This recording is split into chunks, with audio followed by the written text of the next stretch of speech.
You should have a right to have your opinion, even if your opinion is wrong. That's you should have that right. Well, for instance, where does life begin and stuff like that? Everybody's life started inside a womb. And then where do you draw the line of where there's life and not life? When it comes to morality and stuff like that, I think if you don't establish morality in God, then you have no case to make in regards to morality. Hello, what's up, everybody? Welcome back to another podcast. Tonight I have a different guest with me. We've known each other for a while also. And just to make everything like clear, my intent in this podcast and every podcast is not necessarily to bash on anybody or any ideas, but to learn like what a person has to say, to learn about their views, and in exchange maybe we can learn something about each other and go from there. Anyways, Franco's here with us. If you'd like to talk about yourself, introduce yourself, whatever you want to say, feel free. All right. Hi, everybody. My name is Franco. Well, that's my nickname. My full name is Gianfranco. I am an early intervention therapist. I work with children that have delays, developmental delays or impulse control delays. I've known Matt for a long time. We went to high school together. So, yeah, I mean, and I agree with you. I think it's important to have conversations that you might not agree with. It's good to hear other point of views because it helps you learn and, learn other perspectives. So I really like this. Yeah. So it's a pleasure to have you here, Franco. I'm really glad you came and that we can sit down and talk about either things that we agree on or disagree on. We had Alvin here last time, and Alvin and I tend to agree more. I think maybe between Franco and I, there might be some more disagreement. Yeah, I think so. But anyways, it's all for learning each other's perspective, being challenged, and all that fun. Mm-hmm. Well, anyways, I believe we probably agreed about this. I never talked about it. But how do you feel about freedom of speech? Okay, so obviously freedom of speech is very important. I think it's important for you to be able to say what you feel you want to say, and not fear that you are going to have like unfair consequences, right? So I that is something that I agree with. That freedom of speech is very important, and as a person, I should be able to go out and say something in the world, as long as it obviously doesn't hurt another person or some racist remark, something like that. But we should have that freedom to express ourselves and say what we need to say. Okay, and then I would agree with everything you just said. But then in the sense, like, I find that a lot of people, I don't think you'll probably still agree, but I'm not sure. We'll find out. But once, do you draw the line between like free speech and hate speech or no? Yeah, of course. I think hate speech I don't think should be protected under under freedom of speech. I think hate speech at a point, for something that, let's say, you are walking down the street and somebody calls you like a slur and then continually insults you. I think that you have the right to say something about that to somebody and feel like you're protected and feel like just because of that hate speech, So you think like maybe like they should get a fine or be prosecuted in some sense, or? I don't know if maybe like a fine. I think, and that's a whole nother topic. I think, I don't know how punitive our law should be in terms of like money, because I feel like that always affects the lower class more than it affects the upper class. Mm-hmm. I think it should be some other system. I don't know, but I do believe that, if it maybe a fine, I can't come up with a better system, so I can't say like don't do that, but Mm-hmm. Yeah.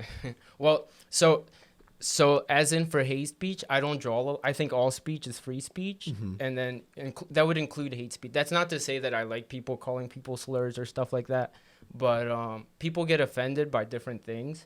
Mm-hmm. So I think if we draw a line, it would be like more like you be getting into a lot of gray areas, and then you have people being prosecuted for whatever somebody says is hate speech. You know what I mean? Yeah, I mean, I can definitely understand that. I think you might even say it's more of if, let's say, pretend we are on a podcast in front of millions of people right now, and I say something about, go attack this person, and then those people get incited into violence. I think you should have some type of responsibility on those actions. Yeah, well, there I agree with you. Like, I think, like, if you're threatening somebody, then that's not, like, free speech. That would be, like, a threat, and it would be a threat to violence, which wouldn't be something that you would be hurting somebody else, you know? So, like, threats and stuff like that, they're not protected speech. They're already not, so I would agree with that. Like, I would say, like, hate speech, like, for instance, let's say somebody says, I hate Jews. You know, even though I disagree with that, I think they have the right to say it. Yeah, I think I agree with you, actually. Thinking about it that way, I was thinking more of I guess what I was saying, but I guess like you said, it is something different. So if you should have a right to have your opinion, even if your opinion is wrong. That you should have that right. But the moment it starts affecting, I think, other things, like if I have a bakery and I say I hate Jews, and I'm not gonna, I'm gonna bar Jews from this area or something, then that becomes something a little bit different. That's obviously discrimination laws, right? But that's the same idea, is that these thoughts, while they are free speech, and it can get dangerous, and that's, I think, why people are kind of very sensitive about it, and I think that's what's kind of created like a PC culture. Where like it's like you have to be politically correct about everything, but I don't think you should have punitive maybe results because you're not politically correct. I think you just have, like, obviously your actions have consequences. If somebody says they hate Jews and they have a bakery shop and people want to be like, well, we're not going to go to that bakery shop anymore because they have that opinion, then that's their right, and then if people that also hate Jews want to go there, I guess that's what their right as well, but we shouldn't necessarily have a law that says, oh no, we're going to punish you for that opinion. But it's social consequences more than like governmental. Yeah, would you say though that, like, for instance, that bakery, if they didn't serve that Jew, should be prosecuted? I know we have discrimination laws and the civil rights, but I'm just wondering, like, besides the law. If that's the reason that they give, well, I think that's so I guess kind of switching to like a real life event where it was the gay couple that wanted a cake. Yeah. Then they said that they were allowed to have that opinion and say that homosexuality was against their religion, and I guess deny. I don't think that's right. I think that they're able to do that, but I don't necessarily agree with it. Okay. So essentially you're saying, like, you think the business has that right to say that, but you don't agree with what they're doing. You think they should. Yeah. Okay. So we kind of agree. Like, for me, I am a Christian and stuff like that, so I do see why they would not, like, want to serve. Well, apparently they had served the couple before, but they didn't just want to make a wedding cake, because in Christianity, the idea of, like, a homosexual marriage is, I mean, I know there's other people that call themselves Christians and stuff like that that would have a other opinion, but for me, for Christianity, like, a homosexual marriage is not considered marriage. So I would see why that bakery would take those actions and stuff like that. But I agree with you that they have the liberty to discriminate, I guess, in a sense, or they should have, if they want to, if they don't want to serve, because I don't think anybody has a right to somebody else's service. You know what I mean? I agree. I don't think no one has a right to force you to do something, right? So no one can say, well, no, you have to make them something if you don't want to make them something. I think, so personally, I don't have an issue with, homosexuality or anything like that, or, the LGBTQ community. I grew up very Christian and Catholic first because, I went to Catholic school, and then, my parents are Christian.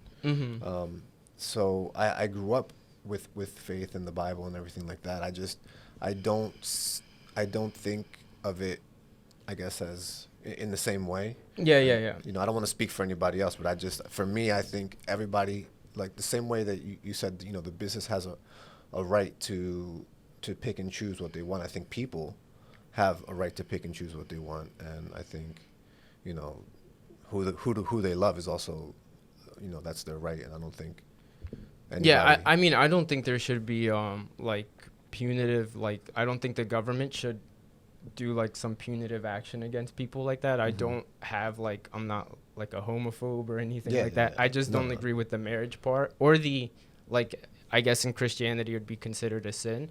But that's as far as it goes for me. Like, it's a sin. God doesn't like it. I'm not talking about like government like locking like people that. No, of course. I just want to leave that clear, but no, of course, and it's just and it's a view that you're not by yourself in that view. A lot of people have that view, and a lot of people disagree with that view. But in regards to like free speech, then we agree. Like, for instance, the hate speech is free speech in a sense that like even though somebody might say something you don't like, it's still their protected right to speak freely. However, I guess the law also draws the line, but I do too, and you do, where it's like a threatening speech, where it's a call to action. And then that I don't think is protected speech. Yeah, I would agree. All right, and with that, like, we had this big censorship going on with like Parler and now Twitter and other companies like that. So anything? Yeah, so really I don't see a difference between the Amazon Web Service and that bakery that you're talking about. At all, because they're both businesses. They're both making a choice based off of what they believe. And I think, even aside from all of that, I think there was what they considered a violation of their, terms and conditions. So that's why Parler was, allegedly kicked off of the services. And that's not to say Parler can't go onto another web service and continue. They just, that's the only one that they, I guess, are using or wanted to use, and now it's just more inconvenient. I don't think it's necessarily a free speech issue. I don't think any of those people are being censored. I think they're still allowed to say whatever they want to say. No one is hunting down people that are saying, that there is an election fraud or that Trump is really the president. Those people, in my opinion, are wrong, but they should be free to be wrong if they want to be. Well, so what happened was on the 6th, Trump had talked about people going to the Capitol and I guess protesting. I would say that he said to peacefully protest, but I guess he did incite like the people to incite them to get them angry and stuff. But I don't think he drew that call to call them to go into the Capitol, and them going inside and everything was bad on my perspective and stuff like that. And those people do belong in jail. The people that stormed the Capitol, attacked the police officers and all that stuff. But in regards to like the censorship, first it was with Google, Apple. They were kicking them off their Play stores, Parler. And then Amazon knocked the death blow when they said they were going to kick them off their servers. What I disagree with is the sense that they were violating Amazon's regulations, because at the same time that Amazon kicked them out, it was trending on Twitter, hang Mike Pence. And also you had Amazon, there's people selling T-shirts on Amazon that were calling for the death of Republicans and stuff like that, which I think is disingenuous of Amazon. And I agree that like the business can do whatever they want. However, you should at least have some like rules of like engagement in a way and be like fair with both sides. I mean, I can definitely see that perspective, but at the end of the day, it's the same thing as like we said earlier with that bakery. It's the business gets to choose, and I understand. I agree that anything that calls for the death of Republicans or hang Mike Pence, because honestly, I don't think Mike Pence was that bad.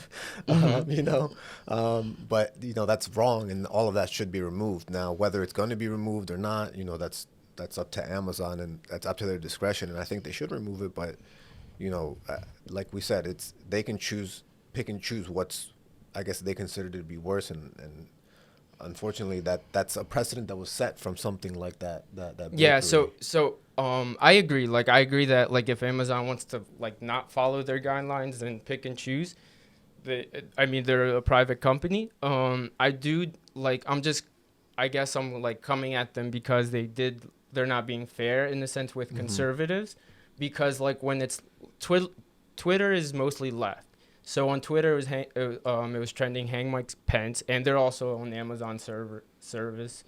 And so is Parler. And Parler, they have different ways of like taking people off. For instance, Parler doesn't have an algorithm and Twitter does, and I believe that's why one of the reasons why they kicked them off. However, you still have all these bad things going on Twitter, and before then you had like people like Kamala Harris or like Nancy Pelosi saying stuff like, oh, there should be more unrest on the streets and stuff like that when the riots were going on and stuff like that. But that wasn't necessarily for riots. That was for the protesting, and I understand that. Like, a lot of people are getting hung up on you know, because there was riots over the summer, and a lot of people. I'm not saying I agree with you. Anybody that was rioting, you know, they should be prosecuted, and a lot of people were prosecuted for those riots. You know, they did catch a lot of people, and we've seen videos of people in handcuffs. We've seen people, you know, get caught for those things. It's not like it didn't happen, you know, but there was a lot more peaceful protests than there was riots,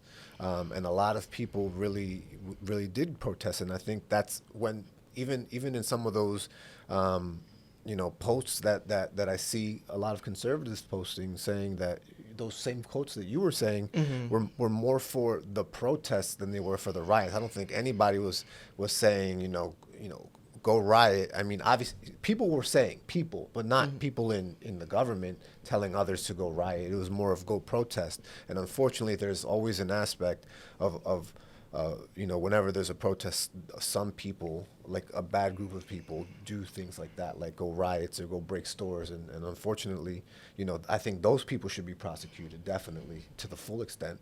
But there was a lot of protests that were just peaceful, that were people just trying to have dialogue and conversations and explain to the different police forces that they were encountering, you know, the feelings that they were having.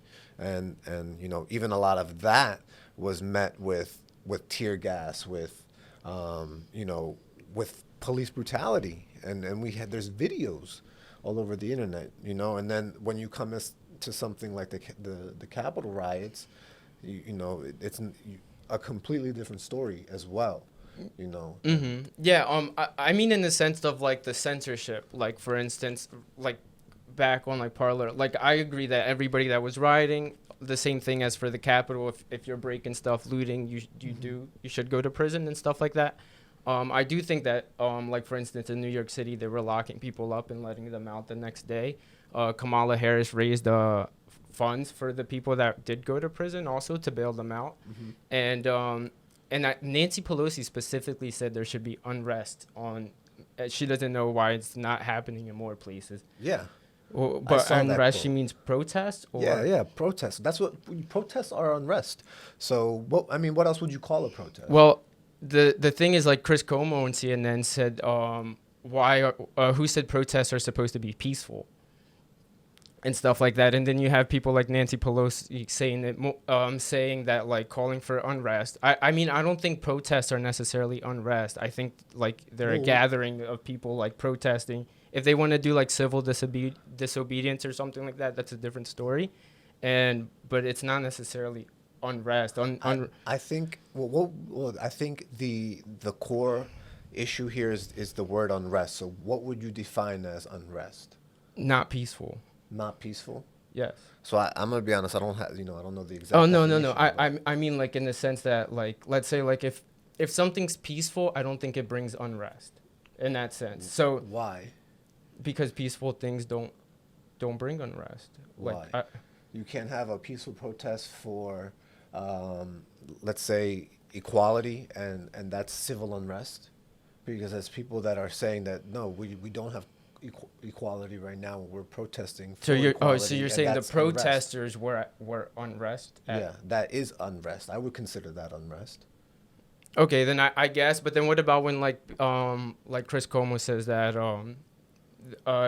show me where there's supposed to be peaceful protests, or when people quoted Martin Luther King saying violence is the voice of the unheard and stuff like that. Yeah. Well, and a way to defend the violence and stuff like that. And then they also came out saying defund the police at the same time. Yeah, I still kind of agree a little bit with defund the police, just because it's a very unfortunate way of saying that funds should be reallocated, and I think a lot of people took it as like dismantle the police, and I don't think anybody wants to dismantle the police. I think that's a bad idea. I mean, some people, there's people that believe everything, so you'll find somebody that believes in Well, everything. I think there's actually some cities that believe that it meant like literally defund because, like for instance, in New York City, they cut their police force a lot. They defunded a lot of officers. They defunded a whole unit. I don't remember specifically which one.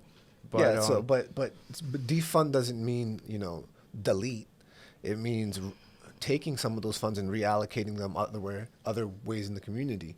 I mean, defund is become this like scary word, but if you think about it, I mean, public schools have been getting defunded for years, right? So it's not that. In what sense do you mean? In that funding has been cut continuously. I mean, you see defunding of the arts in public schools. I mean, even from us growing up, I mean, we didn't have home ec. We didn't have like any of those. Well, I mean, some places do, but it's not. I mean, look at the state of the public schools in Philadelphia. Yeah, right? And then what about the Sugar Act? What do you mean? They place taxes on like Coke and stuff like that, and it's supposed to go to schools. Yeah. So I mean, I don't know. I don't know what the. That was here in Philadelphia, by the way. It's not all over. Yeah, the and place. that was how recently, like. A couple years ago. A couple years ago. Yeah. Yeah. So I mean. Yeah, so I guess that's a good thing. I mean, but schools have you can't tell me that schools haven't been defunded, that programs haven't been cut, that schools haven't shut down, even here in Philadelphia. Yeah, but then at the same time, schools are also opening and stuff like that too. Privatized I don't know schools aren't necessarily like. Well, charter schools. Charter schools are also not public schools. They're publicly funded, no? I think charter schools are a little bit different in that they have like, what is it, like roulettes to get in, so it's like randomized. Yeah, but I think the funding is still it comes out of taxes, no? I'm be honest, I'm not. I don't know a lot about charter schools. I'm pretty well. For instance, like if you don't pay for it, then like you don't pay when you go to charter school. They have a lottery system to get in, but I'm pretty sure. I'm not entirely sure, so like don't quote me on it, but I'm pretty sure it's publicly funded. Yeah, I'm not sure if it is. I mean, well, do you think that's fair? Because then, so if you don't get into a charter school and you can't afford a private school, then you are forced to go to a public school. And if the public school doesn't have the same resources as these new charter schools, or obviously private schools for obvious reasons, then well, there's a lot of public schools with like, well, I mean, like I'm not trying to draw the line between fair, just like funding in the sense. I don't know. Like, I don't know the numbers if the funding has gone down here. Like, for instance, we're in Philadelphia, so like strictly speaking about Philadelphia, I don't know. I do know that they did pass the Sugar Act a while ago, and that's supposed to be allocated towards schools. And I just drove by Lincoln High School, and they were building another school behind it. I'm assuming it's Austin Meeham. And that they're building a new school. So it does seem like there's a lot of funding. I went to Lincoln freshman year, and they were building that new school behind it and stuff like that. So there is money being invested in the schools. Yeah, I'm not saying the schools don't get money. Obviously, they get money, but that the fact that they're defunded, the fact that school teachers are getting paid, low wages, and they really haven't. If you look at the trend of like, I guess, inflation of money, or what we were earning like even like 10, 20 years ago hasn't really changed much, but the cost of living has like skyrocketed. So, cutting funding in terms of that or but this all goes back to, this was, schools are getting defunded, or schools have been defunded. And if you look at the numbers, you can see, the spending on education has been on a decrease, and the spending on the police has been increasing, and in some places it's like millions of dollars, and I do understand that obviously you need officers, you need dispatch, you need a lot of things to run a police force, and I'm completely understand that, but what we saw over the summer with like the tanks and like the full army gear. For the riots. Well, a lot of those were for peaceful protests. There were videos of people peacefully protesting, sitting on the floor and getting shot in the face with mace. or like rubber bullets. And I agree. Like to for instance, like that there are police officers that abuse, and I think they should be prosecuted. I do think that majority of them don't. And like just to like go back on track too, we were talking about Parler and censorship on Twitter. But I agree with we can definitely talk about this more in more detail. But I agree. Like for instance, my bad. We were talking about Twitter and the idea of like people being allowed to say stuff on the left and not the right. I think, however, the other day they did ban a whole bunch of people on the left after they banned a whole bunch of people on the conservative side. Yeah. However, I do believe that the politicians were protecting the protest during the protest because they were like, oh, defund the police was one of the aspects. We did see police brutality in some of the protests, like when they pushed that old man in I think it was New York, right? Or Yeah, something. I think so. Yeah, and I don't agree with that stuff. I think like people have the right to protest, and if they're being peaceful, then so be it. If they do set up a curfew and they don't go home, then I guess something might happen. But for the most part, I agree with the right to protest. Not for all the times, I agree with the right to a peaceful protest. Yeah. And I just think that Amazon, Twitter, Google, and all these big tech companies lean more to the left, and then they don't want like the conservatives to come out and speak, but they were fine with the left. Well, but by your own admission, they just banned both sides, right? They did, but I did call this before it happened. So there's and you could see it on my Facebook later, but I was like, once they ban the conservatives, they're going to go for the left. They're not going for like mainstream left. They're going for like the more extreme left. I think they banned people that they said were Antifa. And I don't agree with them banning the left or the right. I agree with like if they're like somebody's inciting violence, then okay. I understand they're a public company and they do whatever they want. However, before all of this, they were banning a whole bunch of conservatives and stuff like that. They even blocked the New York Post during the elections. Oh wow, yeah. So I wasn't too familiar with that. On what platform did they block the? They blocked it on Twitter. They blocked it on Facebook. What was the post about? So during the elections, the story came out about Hunter Biden and a laptop and getting money from China, and it was, I believe, in October, and they blocked the story, calling it Russian disinformation. And it was a story by the New York Post. They had the laptop was found in Delaware. So apparently Hunter Biden had left his laptop in like a repair shop, and he just left it there. And the owner gave it to the FBI. The FBI didn't really do anything, and I think he gave the information to Rudy Giuliani, and Rudy Giuliani came out with it, and they blocked it on Twitter and on Facebook. I think on Twitter they were blocked for over a couple of weeks. I did hear about the laptop. I'm gonna be honest, I didn't look into it much. So I'm not familiar with, I haven't read up on it, if I'm being honest. So I'm not sure what my opinion on that is yet. I would have to look into it more before I could speak on anything. But I mean, if that's true, then I would agree that I guess that is like a form of censorship. But kind of like we said, it's not necessarily a free speech issue. It's just they technically have that right to do that because the New York Post isn't being stopped from posting up their, on their own website or creating that. So it's not necessarily free speech. The New York Post can still create whatever they want and post it on their own sites. I agree with that, but like generally most of like articles get a lot of traffic on social media. And basically the news didn't talk about it. I think it was only basically like Fox News and maybe some other conservative outlets that spoke on it. Yeah, I mean, CNN didn't talk. Well, they mentioned that it was Russian disinformation, but the laptop was found in Delaware, and then there was a guy that worked for the Bidens, Tony Babolinsky, that confirmed it also, and they completely blocked the story. A whole bunch of people were polled after the elections, saying that had they heard of this, they would have not voted for Biden. Yeah, I mean, but I get it if you didn't like hear about it. I also didn't hear about it, so You know, maybe I'm part of that group. Yeah, they actually blocked the White House and they blocked the press secretary, Kayleigh McEnany, for sharing the URL on Twitter too. But I mean, but it just goes to show the censorship and how it was really like one-sided. You know what I mean?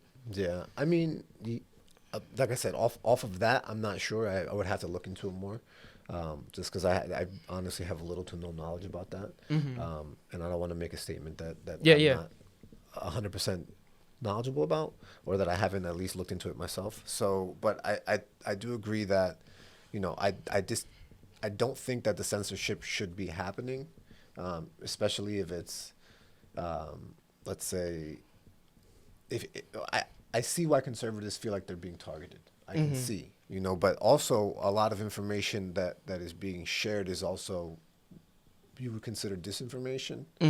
So you have to be careful also, which I think is the point of the moderating, and why Facebook removes or flags something as they have that fact checking, which obviously is a little crazy on its own because people disagree with that.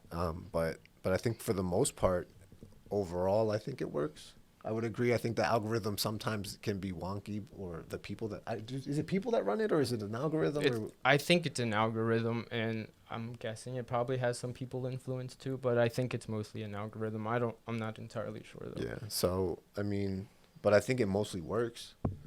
Well, I would disagree in the sense that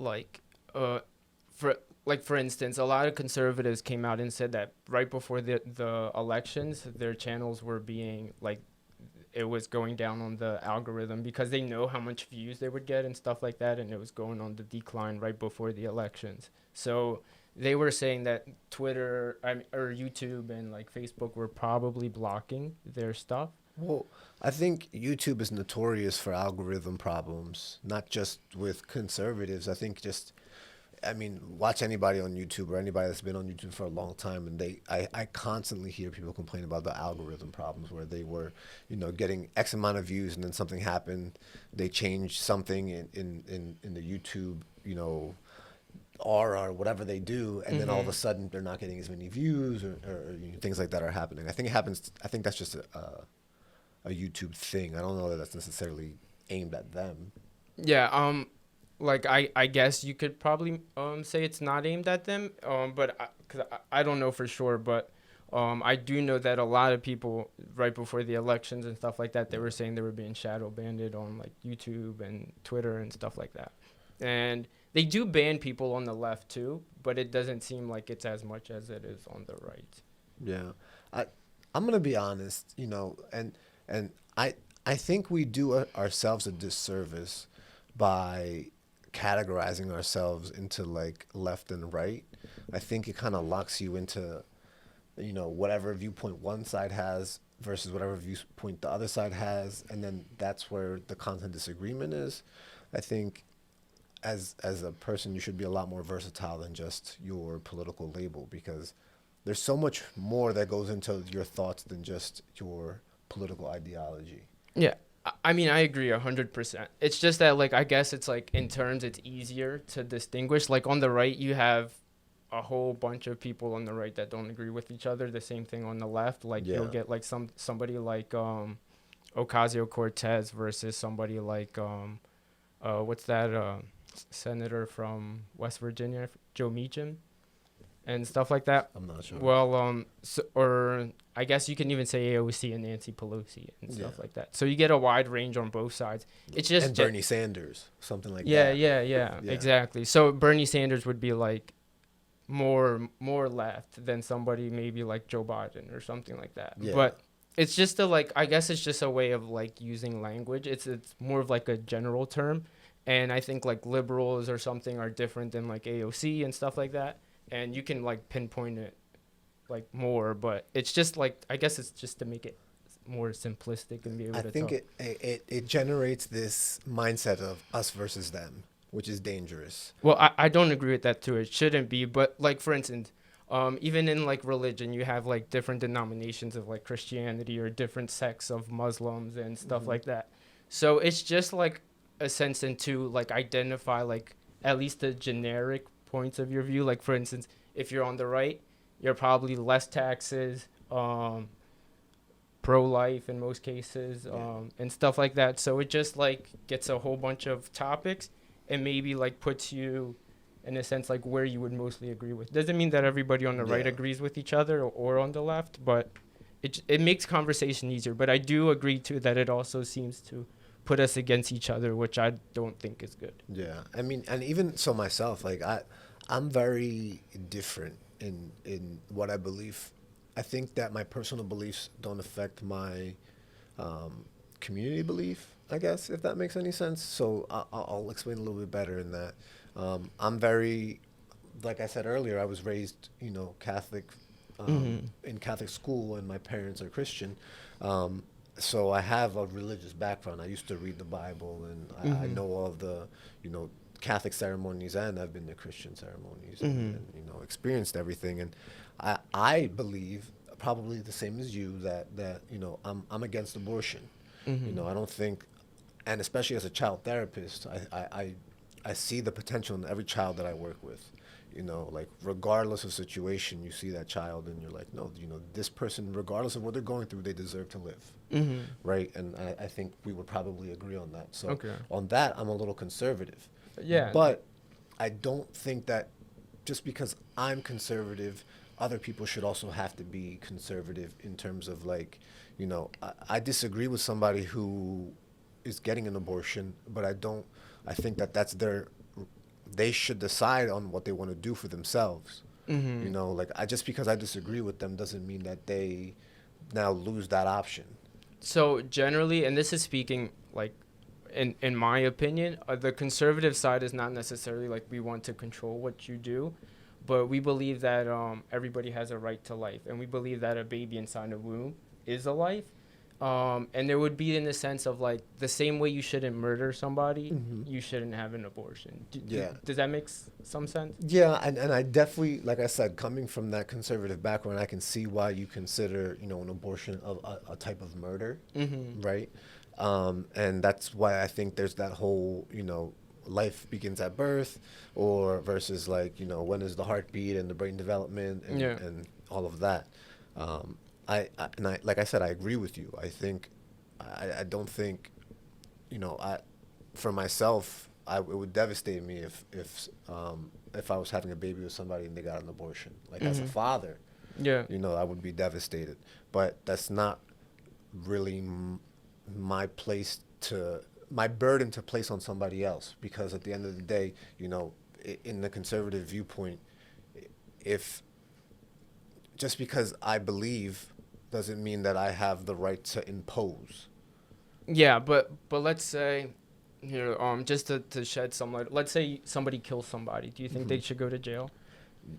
Yeah, but that's, I think it's a little bit different, because you really have to, it's a religious belief.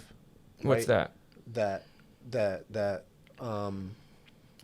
being like anti-abortion, it's a religious belief. Well, yes, it is like a Christian belief, and I think you can also back it up with like science and stuff like that. Well, how so? Well, for instance, where does life begin and stuff like that? Everybody's life started inside a womb, and then where do you draw the line of where there's life and non-life, or where do you draw the line between where you can terminate life and not terminate? Well, I think that I'm going to be honest, and like I said, I'm not knowledgeable on like the trimesters and where that separation is, but I know there is or they made a separation, and I know that before, I think, like at least in the first trimester, there's I'm trying to remember the correct thing, and I don't want to misspeak, but it's something about the development isn't fully there yet, so that's why they draw that line. So there are states that do abortion in the third trimester. It depends what state you're in, that they do abortions all the way around. And even like in the first trimester, let's say, because if you're to get an abortion, we would say that it doesn't matter how developed you are, because there are people, you're always like going on, you come out of the womb, you're still not fully developed, you know what I mean? And there's people that are deficiently developed and stuff like that. And so if you apply that to even people that are outside of the womb, you would end up having like the ability to terminate other life too. You know what I mean? So it's not a consistent. But I don't think anybody's making that jump from having an abortion in the first couple trimesters. You say some states go all the way to the third. I would disagree with that, but Yeah, but we why? can't come up with something standard if we can't even agree on whether it's a religious, because we say that it's a religious viewpoint Okay, so technically, right? Because it's based off of the Christian values. sure, but like let's say like you're like pushing on this religion thing. Like why then are you not allowed to murder somebody? Like why can't you just murder somebody? Well, because that's another technically it's a crime. It's Yeah, but another why? thinking human being. You're ending another human being's life, and I understand the point of like a baby, but at there is a point in before development where what would you consider life? Would you consider a cell life? Like cell inside like the room. Mm-hmm. Yeah. I think right when you conceive, I forget the rate, but the baby comes like the formation's pretty quick, and I think like once it starts, it's alive. Yeah. Yeah. So I mean, I guess, and that's, I guess where the fundamental difference is that if there's a line saying whatever trimester, I mean I understand. I just don't think that we should be the ones to regulate it. Yeah, but Because that's what I'm the saying. We place that shouldn't the regulate place it. that it's coming from. I'm saying we shouldn't regulate it. I'm saying there shouldn't be any abortions at all because But you also can't force that on somebody, because who at the end of the day, it's not is a life. Let's say you force somebody to have a baby and that person isn't either mentally capable or ready, or they were raped, or this pregnancy could terminate the mother's life. Then who are we supposed to say just the mother is going to suffer because of this, even though we have it's the first trimester, we know that this pregnancy could be fatal for the mother, and we can't do anything? I think there's a huge difference if like the mother's gonna die and the baby's gonna die. I think like the intent is not to get rid of the baby, Okay. but maybe like in A the medical process necessity. of saving the mother, the baby ends up dying, and that's like completely different. Yeah, But like once it comes to like like choosing. is yeah, what you like my the distinction. finances or my stuff, and versus I'm gonna have a hard time with a kid. I think the choice is made before. You know what I Yeah. mean? The choice is made before you're ever pregnant. I understand that if a woman is raped, it's different. However, I still don't believe that the baby should pay the consequences for the. But the parent should. Well, so for instance, if you get hit by a car and you lose your legs, it's unfair and it sucks, and you're paralyzed, but you're gonna have to deal with it. You know what I mean? Yeah, but this is not to say like it's easy to deal with it or anything like that. Like I understand and I have empathy for the people that go through this, and like mothers that were raped and stuff like that. And I understand like the difficulty of it, but it's just like in any regard, it shouldn't be like I'm gonna terminate the baby because I was raped, because the baby shouldn't pay for the prices of. But the baby the might crimes end of up their paying father. anyway if the mother is resentful of that baby, because they end. Well, she could put him or her for adoption or something like that. Yeah, I guess that's true. But that's, I feel like you're still forcing somebody to go through with something that they don't necessarily want to, and I don't think that's going back to how would you feel if somebody forced you to get what if the law was different and then men had to get vasectomies or something, or some. Well, that a vasectomy. I understand what you're trying to say, but a vasectomy and a baby are two different things. Like my argument here would be like the baby is alive and you don't Yeah. have the right to kill the life. You know what I mean? Yeah, but it's you're forcing somebody to do something that they don't agree with based off of your belief, but that might not necessarily be their belief. You're not taking into consideration that another belief is valid. So that's the thing. So we make arguments like this when it comes to abortion. But how about like what if somebody believes that murdering is okay? Why is it okay for you to lock them up because you believe that murdering is not okay and they believe that murdering is okay? Well, but you're linking like an abortion to a murder, like a s- No, no, like no. as, I'm as just the same at the same level, and I think no, they're very different. no. So I'm trying to make the point that like you said it's a belief, and I shouldn't be forcing my beliefs, right? Yeah. I'm trying to make the point that just because somebody believes something, it doesn't mean that it's okay or not okay. You know what I mean? So for instance, like if a guy believes that murdering, like forget about abortion. Like let's say he believes that killing somebody is okay, but you believe it's not. Why should he go to jail just because you believe it's not okay? Well, I mean, I think there's things that we have agreed upon as society as a whole. So you think society decides what's morally good or not? Yeah, but society as a whole, not not necessarily. Wait, what do you mean? What's morally good?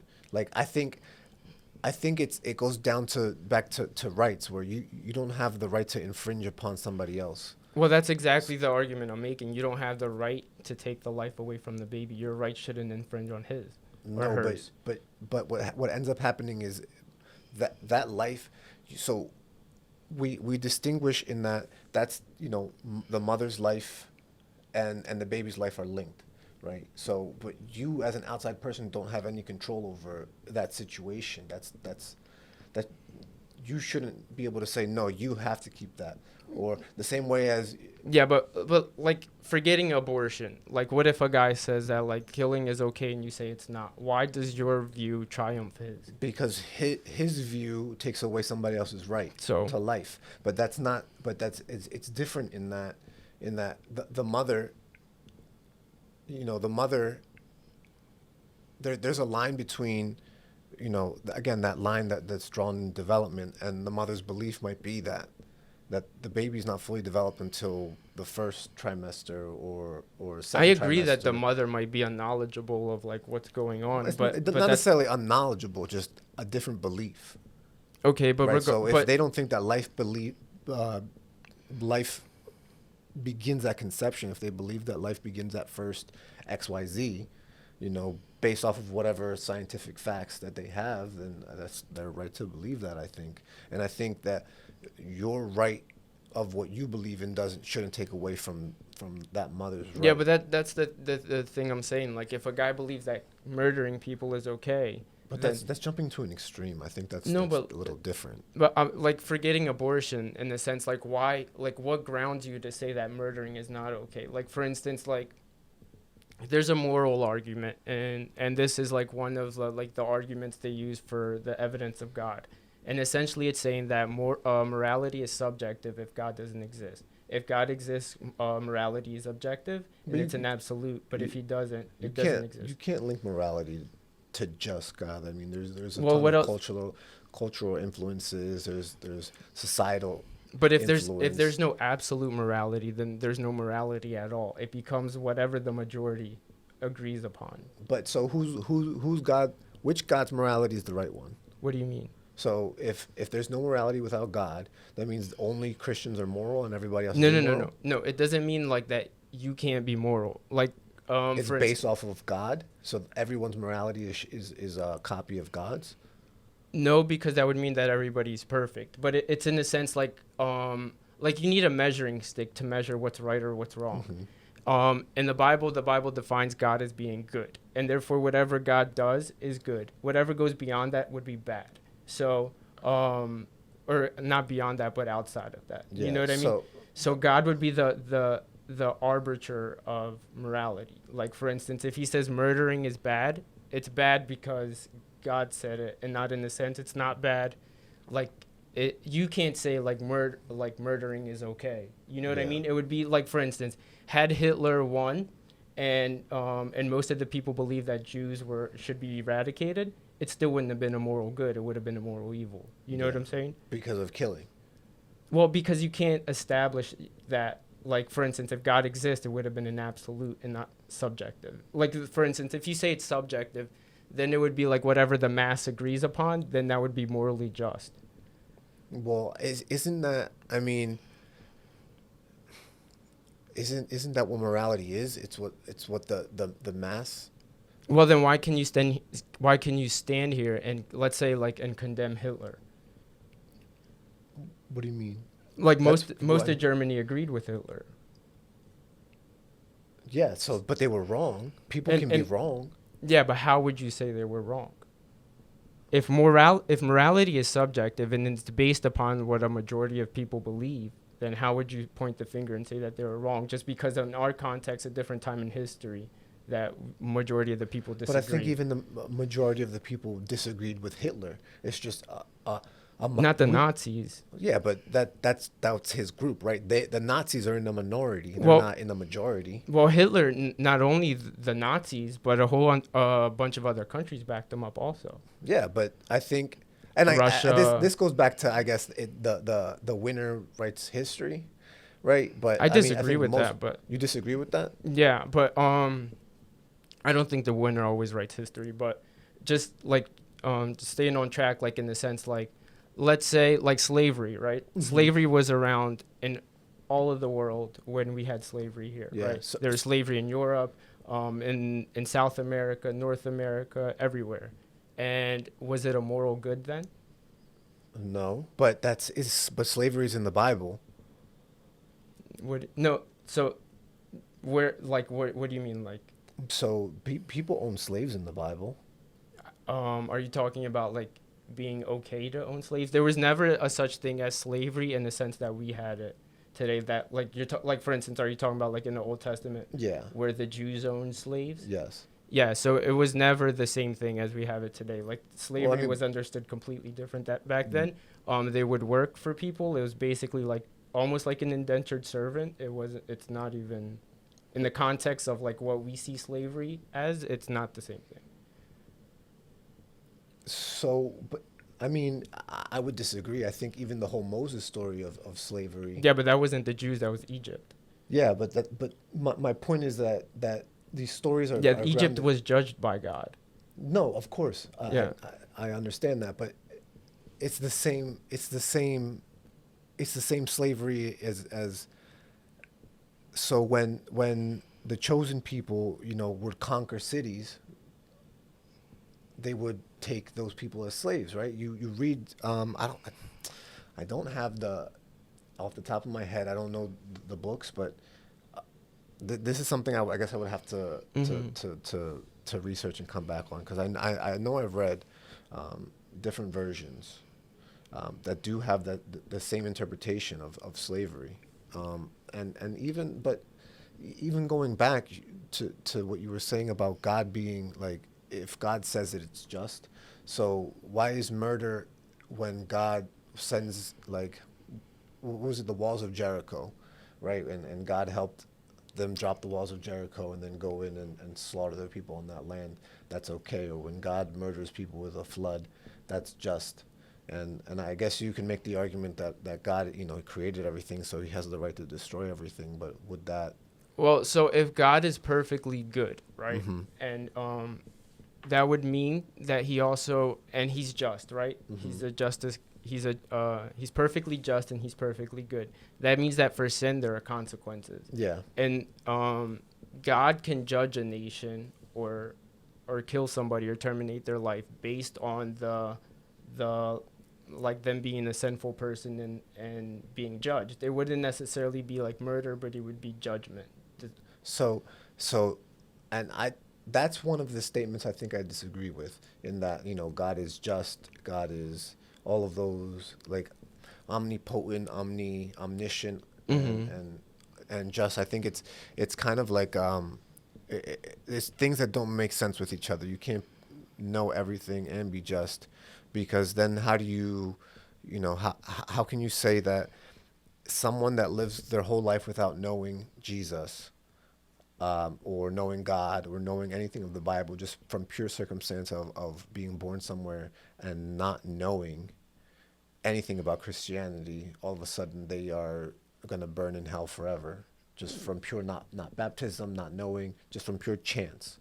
Yeah, how's that just? I don't necessarily know that if they would be burning in hell or not. For instance, when you have Abraham, mm-hmm. Abraham didn't hear of the gospel from anybody. God called him and spoke to him, and then he went. So I don't necessarily know what type of revelation somebody else might mm-hmm. have, and like, let's say like a native tribe somewhere else, it's not enough, to go on, or in a sense.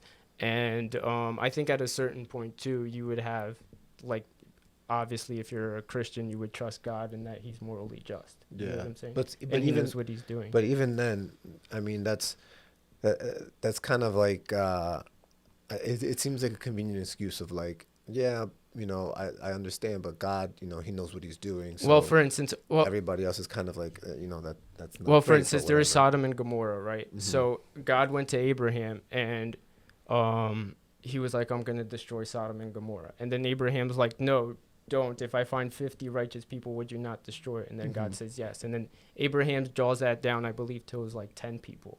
Yeah. And he went there, he couldn't find 10, so God destroyed it. So in the sense, that story kind of like exemplifies that God knows what he's doing. And just because Abraham didn't know the circumstances, God was being just. Does that make sense? I mean, like I said, I see the Bible as like a very nice set of, it's a very deep book, and it's got a collection of stories, and I think those stories are meant to teach things. That's why, you know, like the parables and things like that. But I don't take it as like a literal work, if only because, you know, it doesn't make sense that, you know, if, like you said, God is all just, that, because religion is very, you know, it varies depending on where you're born.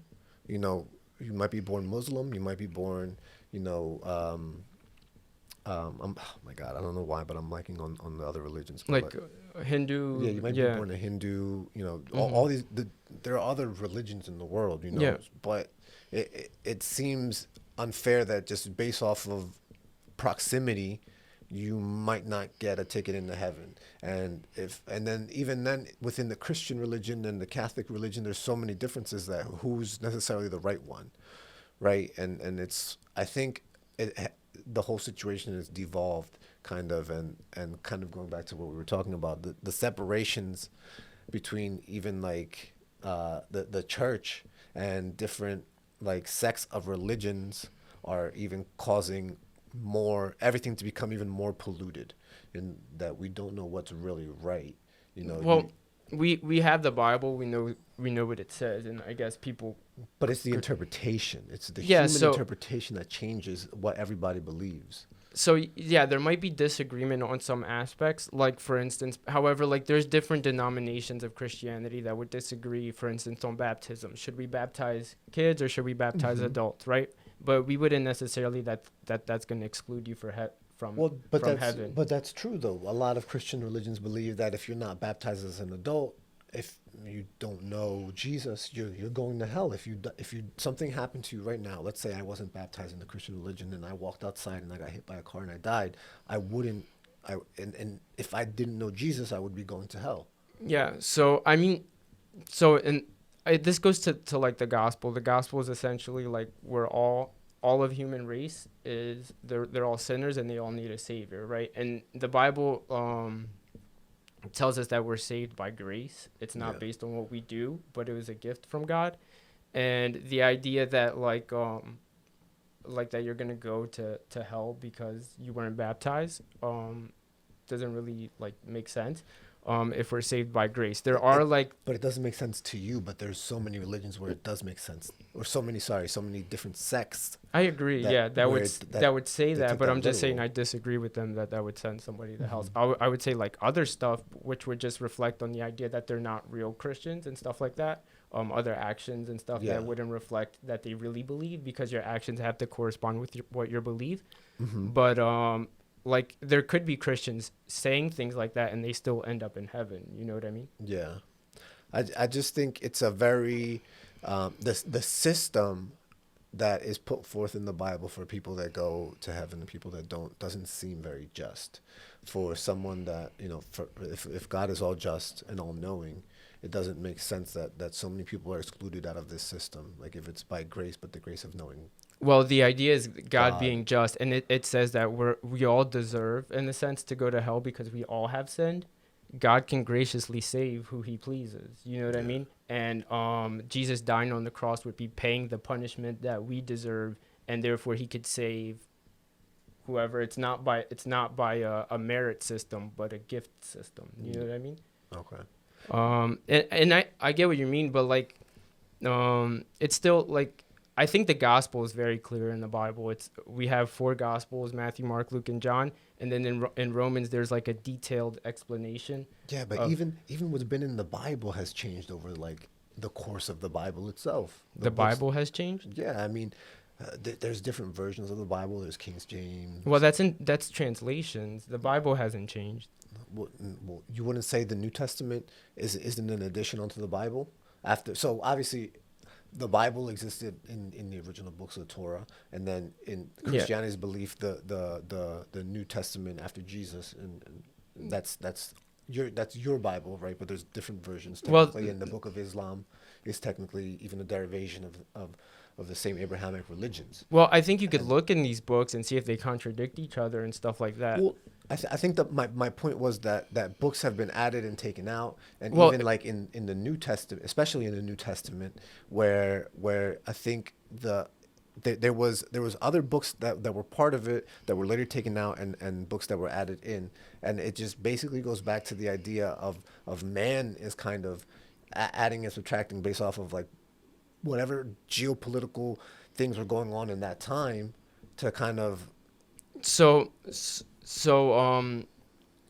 the Bible goes from a time before our oldest empires, which would be like Egypt, Babylon, and stuff like that. It goes all the way before that. Moses, at least Genesis, and the oldest book in the Bible is the book of Job.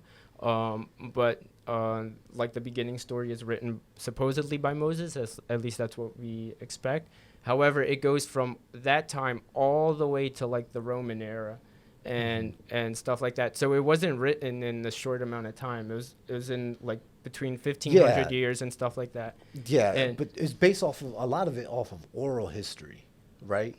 And aside from like the letters and aside from those, but like even like Matthew, Mark, Luke, and John is based off of what was oral history and stories and other. Well, if you look, not direct sources. Like if you go throughout time and you see how, like for instance, Alexander the Great, we don't know anything about him till like 300 years later, I think, are the first writings, if I'm not mistaken, after him. In the Bible, it's different. At least the New Testament, you have Jesus, and all the books in the New Testament are written before the end of. They're written within the first 100 years. Mm-hmm. But they're not the only books. Is my point? They are the only books. There were other books like the Gospel of Thomas and stuff like that, but it was written after that. It also has stories that none of the older books have, so it's not really. Nobody picked the Bible and put it together. That's not true. The New Testament was picked by a council, and like the Nicene Council was. The Nicene Council is the one you're talking about? I believe so. I'm a little rusty on some of my knowledge, but I know like the core. Mm-hmm. But I believe it is the Nicene Council. Yeah. So then the Nicene Council was used to. It was a whole debate that was going on at the time against Arianism, and there was a discussion against of Arianism. It wasn't like the canon of the Bible or anything like that. You had like people.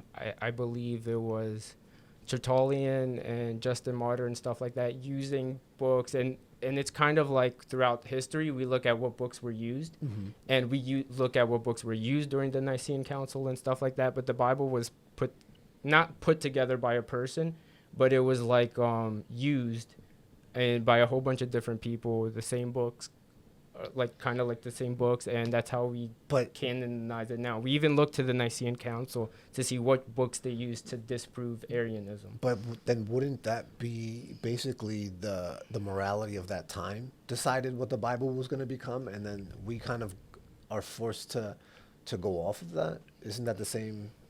What do you mean by them? So books were included and excluded based off of what those people believed in at that time. No, every book that was written basically within the first century was included. Every book, every account. Yeah, so you have Matthew, Mark, Luke, and John. They were all written within the first century. But they weren't the only ones. That's what I'm saying. There was other books. In the first century, they were the only ones. I think the next one would be the Gospel of Thomas, which was after the first century, and they believe it was written and after Thomas had died. So somebody attributing. But then, so Revelations was added when? In the 90s, I believe. So even that's what I'm saying. So that's in the 90s. Yeah, in the 90s, like right before the end of the century. Mm, okay. So yeah, maybe I have to. I guess I would have to look. Revelations was one Yeah. of the later books to be like Yeah, like included in. not necessarily included. They were using it, but it was like it wasn't. There was some dispute with it with people, but everybody was using it already.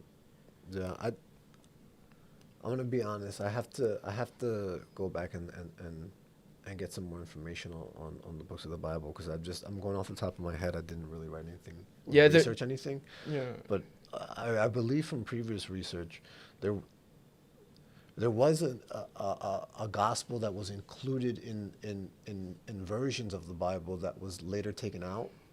I would have to find Yeah, where I got that information from and then either confirm or deny whether it was right or wrong.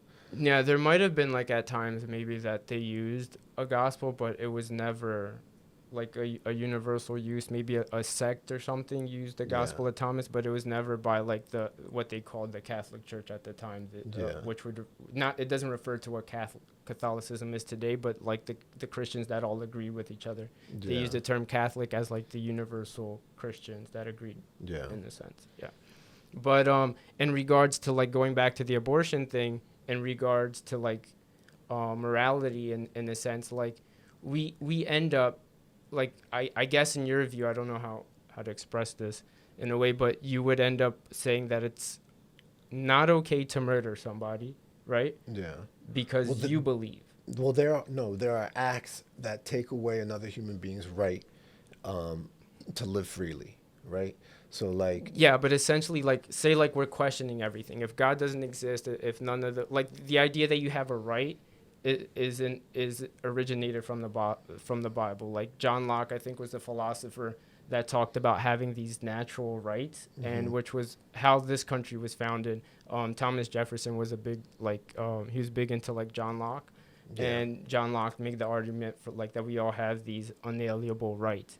Yeah. And essentially, like, why does even the right for somebody to exist or to live, why is that? Like, if somebody doesn't believe that somebody else has a right, Yeah. what makes them wrong in killing them?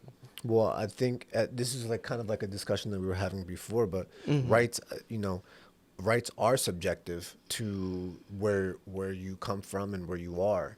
So, the same rights that you have here in the United States of free speech, other countries don't have that right. So it's very dependent on where you are, not necessarily, I don't think, because I think the point that you're trying to get at was like having a God-given right, but I don't think that rights are God-given. I think they depend very much on where you live. Yeah, I agree that, like, for your rights to be, like, for instance, like the freedom of speech, for you to be able to speak freely, depends on where you live, in the sense of, like, government violating your rights. But I believe that everybody has the right to speak freely, Yeah. regardless if government violates or not. That's why it's the right they have. It's a God-given right. Like, Yeah. you can't stop somebody else from speaking. You know what I mean? Yeah, but I think it's nice to say that things are God-given, but who then, puts that authority? Well, it's just like the Into murder God. thing. Like, you believe, like, that we shouldn't kill somebody, right? Right. Let's say if our government believed that was okay, would you be Well, okay with that? At some points they do, right? So for like people do get capital punishment. That's different, but Why is that different? because capital punishment is a sense of, like, you forfeiting your right to live because you did something. That's, like, at least understanding behind it. You know what I mean? You take, But why is that okay? Why is that different in your eyes? like, you forfeiting your right to live. Right. Why is that person's death okay? You violated somebody else's rights. Let's say, like, you keep violating people's rights. Okay. And let's say, like, I believe you have the right to live. And then a serial killer comes and kills 30 people, and they keep violating people's rights. Then I think they forfeited their right to live because they continue to violate people's rights. Okay, but why is death okay there? Because they forfeit? But you believe that they forfeit? What if they don't believe that they forfeit the right to live? Well, that's what I'm saying, that, like, I think rights are God-given. You know what I mean? Mm-hmm. I don't think a government gives it. So Like, regardless of what they believe, there are moral absolutes that are that they need to correspond to. Like, taking somebody else's life is wrong. Yeah. So, but you would say it's because that person infringed on somebody else's rights Mm-hmm. that they are forfeiting their own rights, Yes. right? So, I would agree, but I would say that they forfeit their right to freedom, not necessarily like who is the arbitrator on what deserves death and what doesn't deserve Yeah, death. like I said before, like when it comes to morality and stuff like that, I think if you don't establish morality in God, then you have no case to make in regards to morality, because then it's just subjective and everybody's making up their own rules. So at different times in history, you have different rules and different morals. So like capital punishment is established in the Bible, and that's Yeah. where I would say like that's where I Yeah. would be So okay like with it. people getting stoned to death, and Yeah, at the time, that's how they did Right, it. It could be gruesome now, but I guess like they didn't have what we have today. You know what I mean? yeah, I guess the United States tries to make it more humane, like through lethal injection, or but even before they had like the electrocution chair. But so who so God gives you the morality of, so what does God say is okay for death? What justifies death then? What do you mean? So you said the Bible, they have capital punishment, Mm-hmm. right? So in some point it justifies death if somebody does something, Mm-hmm. right? So but where's that line drawn then?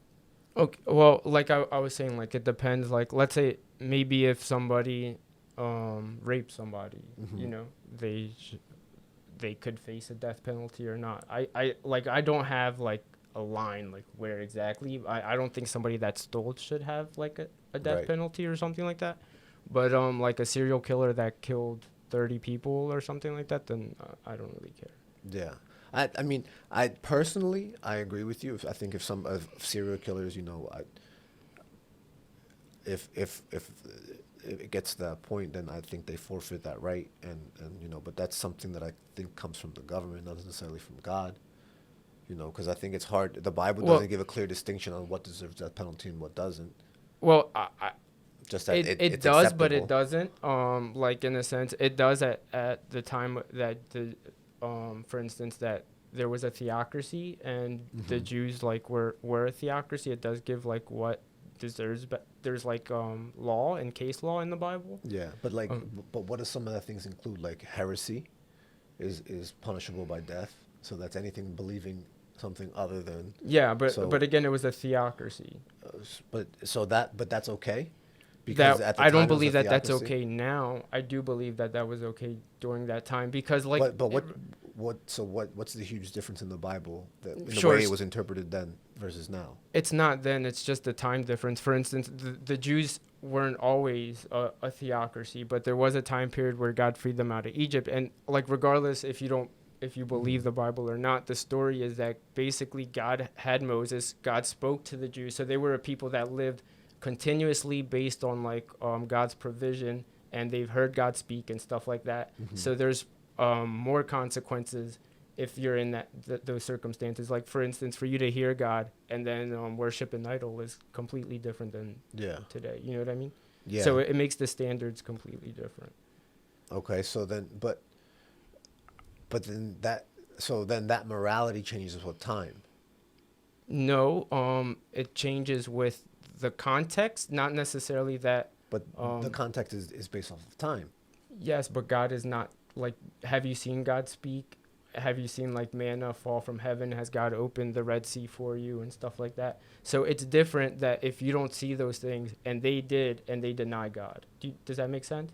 So it kind of like in a way, like seeing is believing, and you saw. So if you don't believe now, you're dead. Not necessarily. It's just that they had more like in the Bible. There's a differentiation between natural revelation and special revelation, and they had a lot of special revelation, which would be like the revelation that God gives. It's not natural revelation would be like the revelation that you see in creation.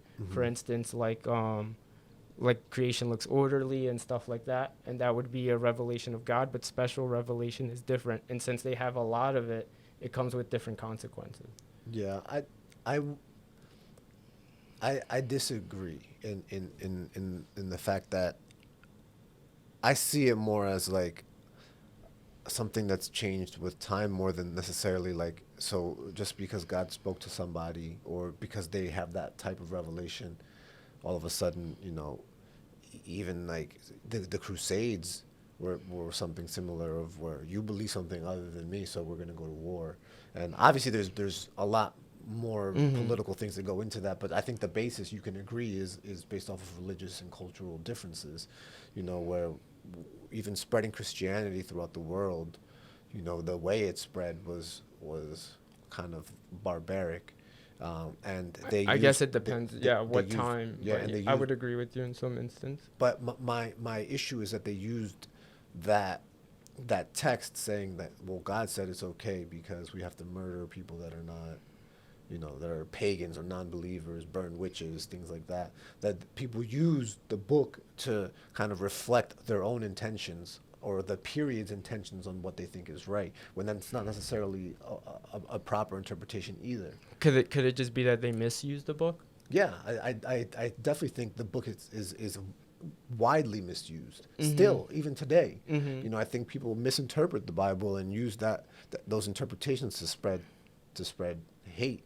Not everybody, obviously, but there are people that do that. Like you've seen people like the West Baptist Convention or whatever. Westboro Baptist Church or something like that, who like they go to the cemeteries and stuff like that. And I would say those are people that are like misguided.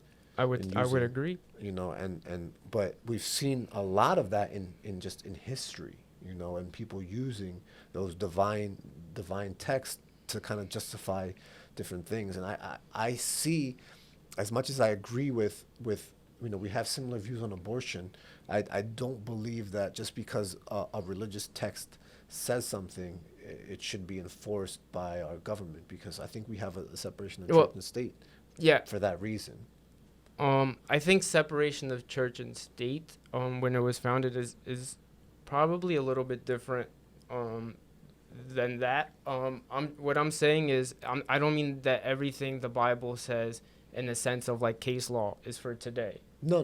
Yeah. Because there were like mandates on food, and I don't believe that that's for instance, Jews couldn't eat pigs. But then in the New Testament, it's a different area, and it talks about stuff like that, and it talks about that a lot of the laws were signs, and they were fulfilled in Jesus. So there's like, if you read the entire Bible and if you make that connection, there's a distinction between what should be enforced today or not. And also in the Old Testament, the Jews were a theocracy, which makes a huge difference. They were governed.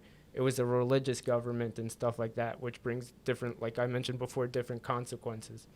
And so like, it's not necessarily that everything in the Bible, like for instance, the Bible, like in the Jewish community during that time, homosexuality was a sin and it was punished by death. But nobody's making the case. Well, there are some French Christians that do say that, but I wouldn't make the case that there should be a death penalty for that. You know what I mean? Yeah, and I think that's kind of similar to the point that I'm making, in that things change with time. What's okay during that theocracy is not okay. But we're not a theocracy. That's exactly, that's my point. Like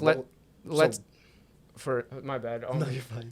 Let's say for instance that there was a theocracy today, then that would change things again. You know what I mean? Like a Christian theocracy. And I don't mean like the middle, when the Crusaders and stuff like that. I think that was wrong. But let's say, I guess in the Bible this would only happen if Jesus was here, and there would be different consequences. Yeah, but you don't think that has a root in the time difference, in the changes? I mean, you said yourself, like even the law, some of those sections about law are outdated. Right? I didn't say it was outdated. So the law in the Bible points to like the psalmist David, he said that the law was good, and the law points to Jesus. So there's like certain theology and revelation that's inside the law that was fulfilled in Jesus. Like it was symbols of what is to come, and Jesus came and it was fulfilled. So there's a difference between it not being good or it being fulfilled. But you say like laws of morality are coming from the Bible, Well, right? So morality is divine. It comes from God. God gives you your morals. Without that, you don't have morals. Or, So- sorry, you don't have a mold on those morals. so in the Bible it says that God created us in his own image, and that would include everybody having a natural type of morality, but it would be defective because of sin. But everybody knows, has a sense of morality of what's good or evil, regardless if you believe in God or not. So, but again, you attribute that knowledge of morality to God and I guess the Bible, right? Because the Bible is his written works, technically, or Well, Old Testament and New Testament. Even though you said, like, for instance, everybody is born, and I mean everybody in like a general sense. Somebody could be deficient or and not know, but everybody for the most part believes that murder is wrong, right? That's something that we would call like it's in your nature, like a universal truth. Yeah. So like for instance, and then in the Bible it's a sin to covet, right? So like desiring what your neighbor has, that's a sin in the Bible. And then you have Paul saying he wouldn't have known that coveting is a sin had it not been for the law. Yeah. But like murder, like you would know, Yeah. regardless if you ever read the Bible or not. Yeah. So there's a natural revelation, and then there's a special revelation. But so those come from what? From the 12 commandments, like, thou shalt not kill, thou shalt not covet. What, morality? No, those. Oh yeah, like to covet, it's in the 10 Commandments. Yeah. So, and that's Old Testament law, right? From Moses, that Moses brought down from Mount Sinai. That's what the story is, and that's where you get those laws of morality on what's good and what's bad, and that comes from the Old Testament. That's what technically is the divine. That's a divine revelation, right? Yes, but like so in the Bible you get God judging other nations for killing kids and stuff like that, and he judges them regardless and they didn't have that revelation, but yet he judges them. He holds them responsible for murder, for sacrificing kids and stuff like that. Yeah. So, but then how? So like Sodom and Gomorrah. Yeah. So like if before these 10 commandments, people were murdering or coveting, and that was these people are expected to know that now. That even before the 10 commandments, when for instance when Cain murdered Abel, he got punished for it. Yeah. So murder. So then the universal truth is in the Bible, in the Old Testament. Cain murdered Abel. Cain was punished. Yes, he was excluded from. He was excluded in a sense. But he wasn't murdered. No. Remember I said there was different times. So during that time, it was not a theocracy. The laws of Moses had not been given. It was before. Okay. Yeah. So, but then you wouldn't say that changed with time? I understand what you're saying. Like, I don't think it's necessarily that time changed it. It's the context. Like, for instance, during the time. Yeah, I think the context is the part of the time. The context is the context back then. Well, you said like it was a theocracy. It was okay, but then as time goes on, and the context changes because of time, because we're no longer in a theocracy, or we're more advanced now, or things have gotten to a point where you can, say, okay, some of these stories are outdated because some of these laws don't make sense for us anymore. The society has changed. We're no longer a theocracy.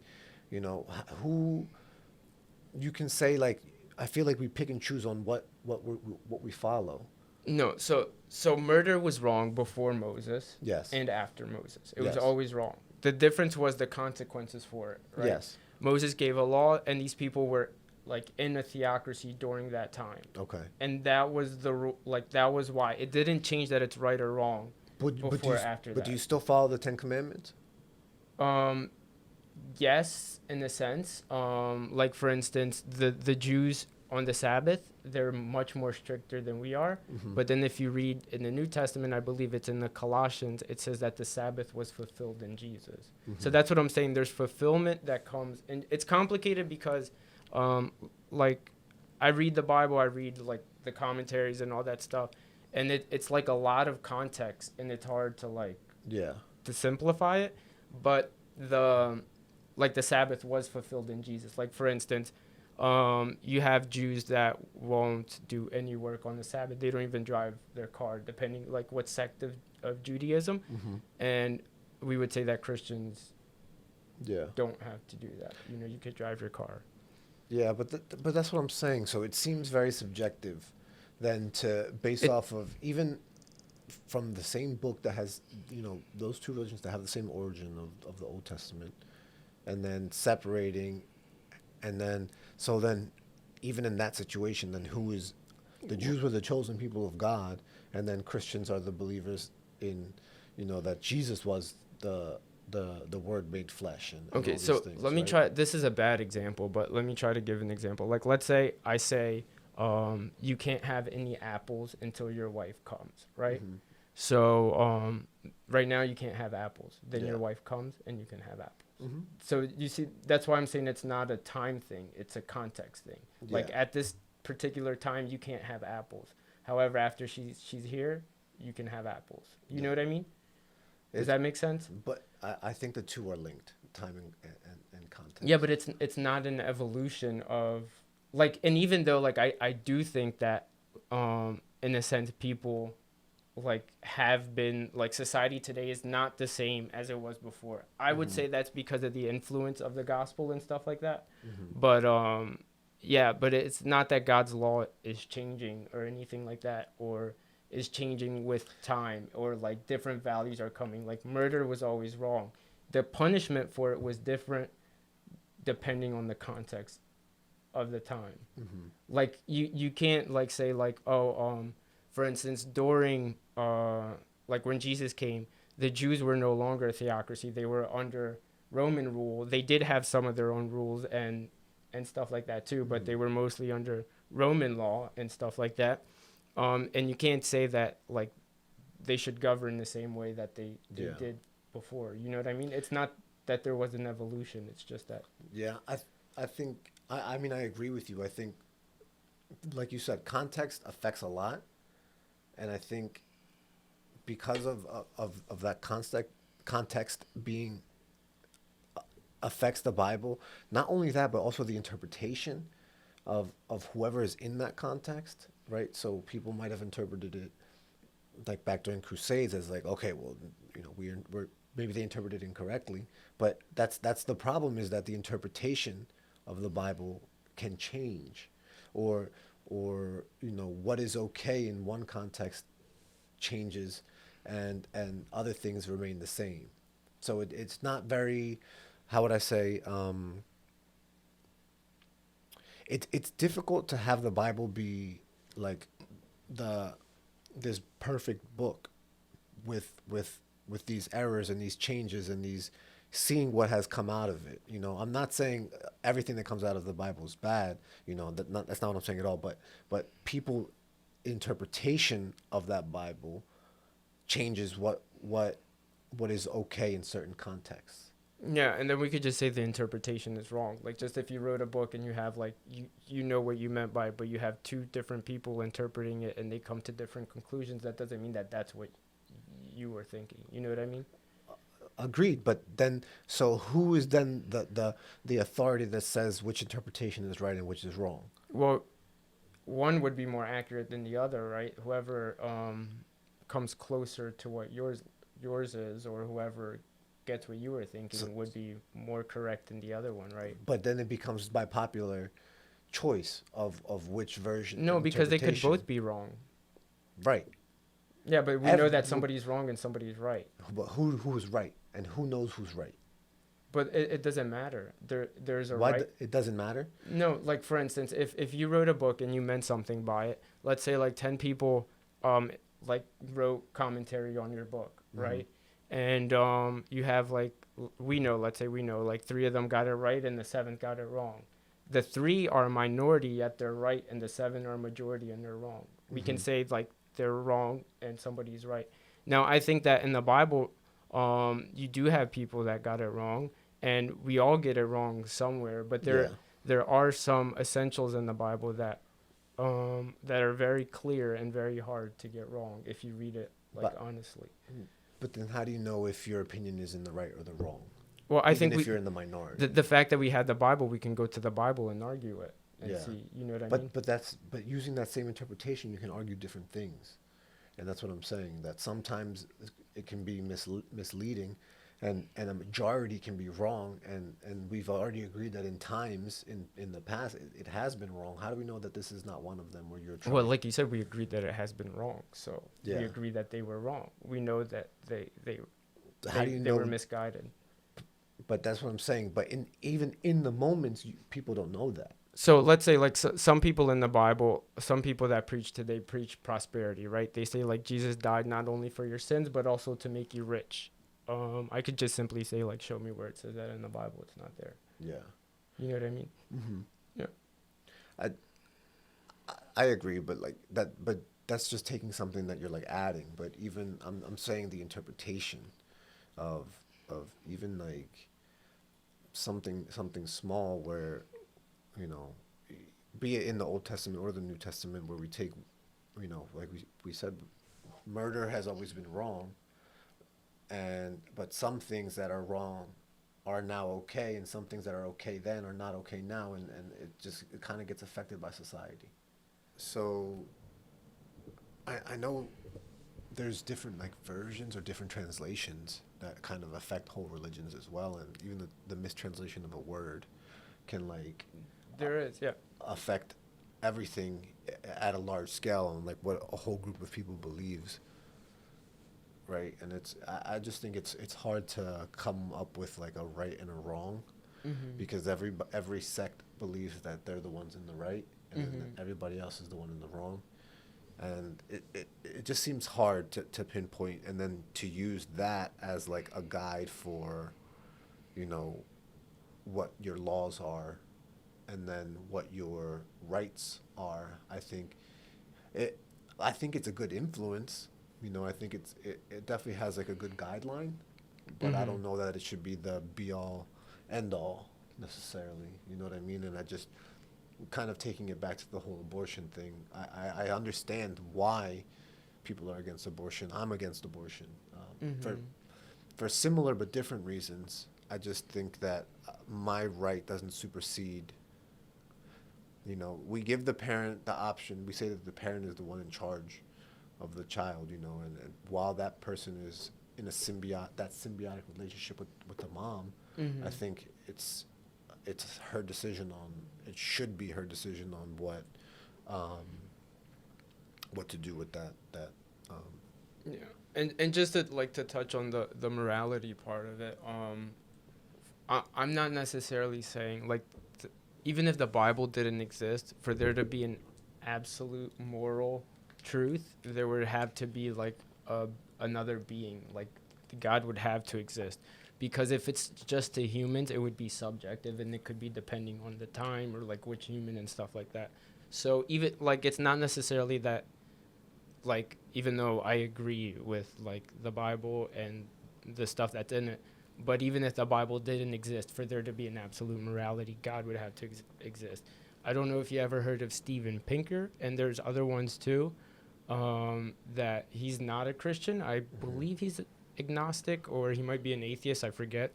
But he has a quote saying, I'm not going to paraphrase him, I'm just going to kind of say what he said, but not like in a paraphrase, because I forget exactly how it goes. But he says that basically that like morality is subjective, and it's just like like different colors or something like that. You know what I mean? For there to be an objective morality, and he even comes to this conclusion that God would have to exist. Well, I think I agree. He said that morality is subjective. Yes. I think I agree with that, but how does that prove an existence of God then? Because like let's say if God exists, then we would have a being that's outside of humanity that would establish what's good or evil. Like there would be an arbiter, like a measuring stick, for instance, of what's good or bad. He wouldn't be human.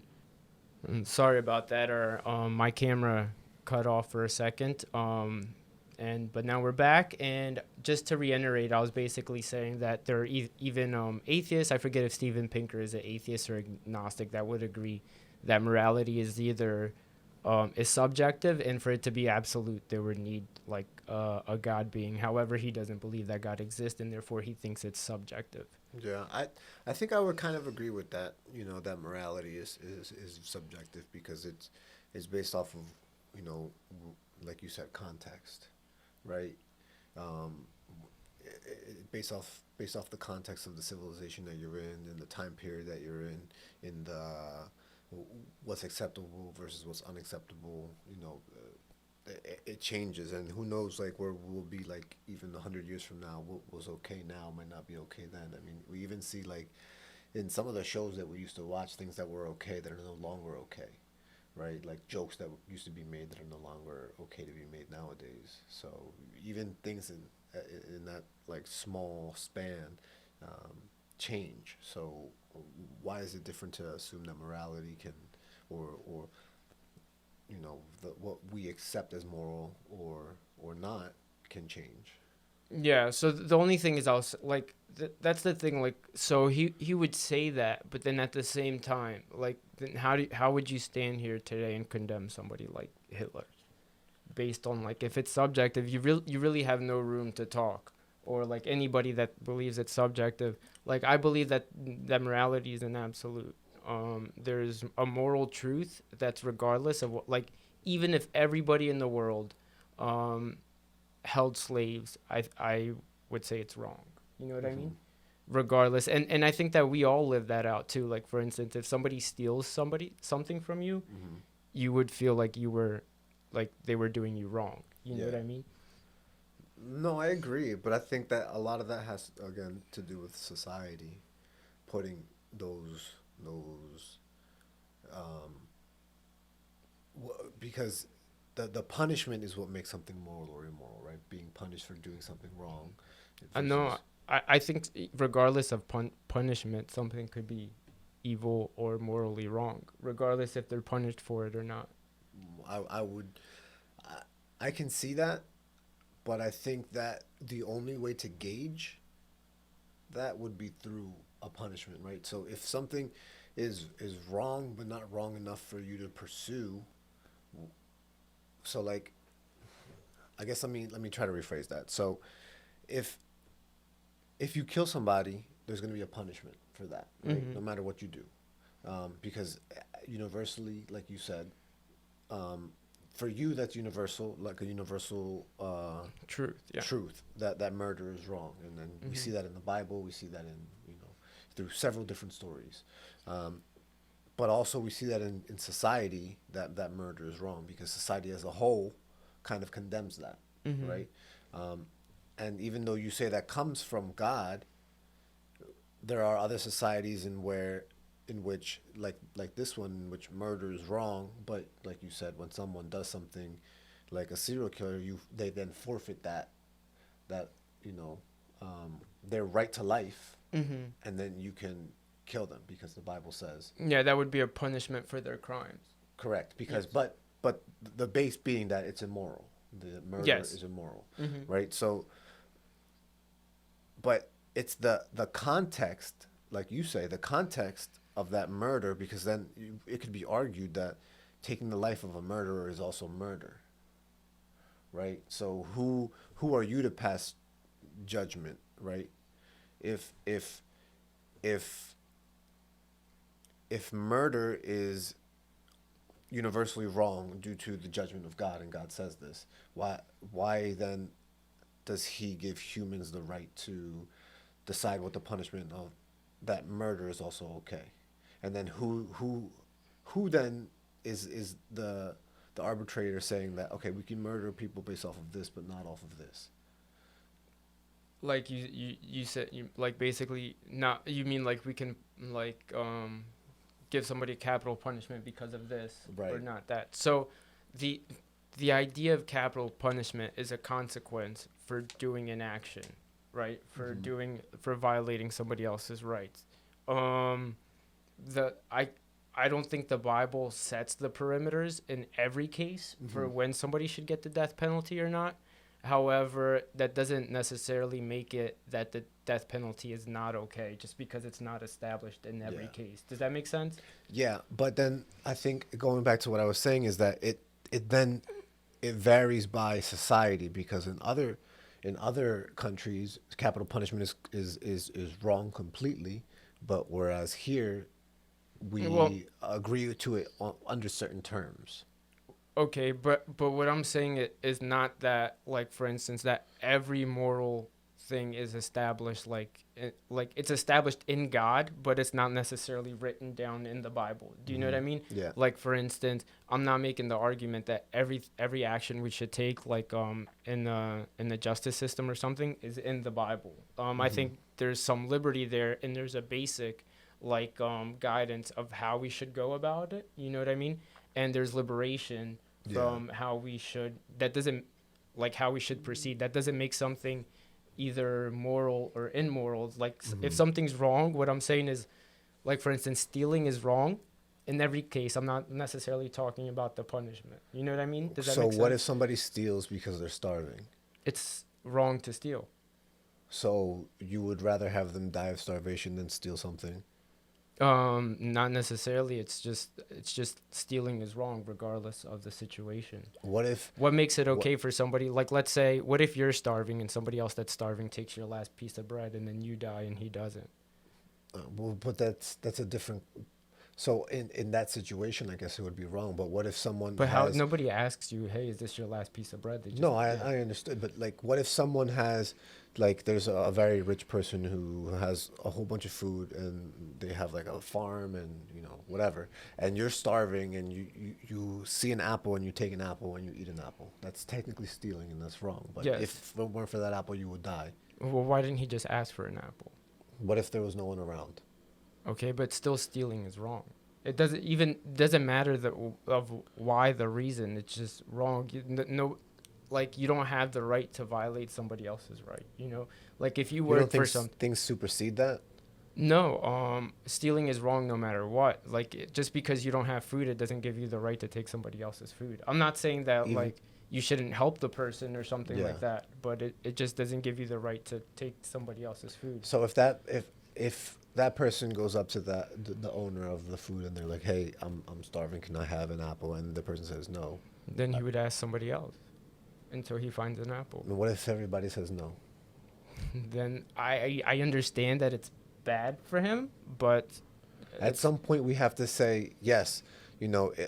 It's understood why you stole, and even though stealing is an immoral action, if it's between stealing and dying, well, we give like a lesser penalty, I would say, in our justice system for somebody that stole because of hunger versus somebody that stole, like, robbed a bank or, like, stole, like, not because of yeah. But then, that but situation. regardless, in your view, they're wrong. They're all both wrong, yes.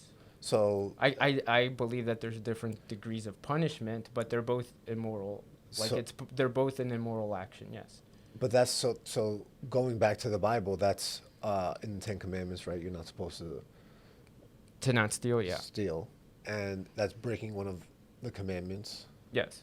that is supposed to be like the ultimate moral, or that comes from God, who is according to you the Yeah, it's also a sin in the Bible to for Christians not to, like, feed the poor, feed the hungry, and stuff like that.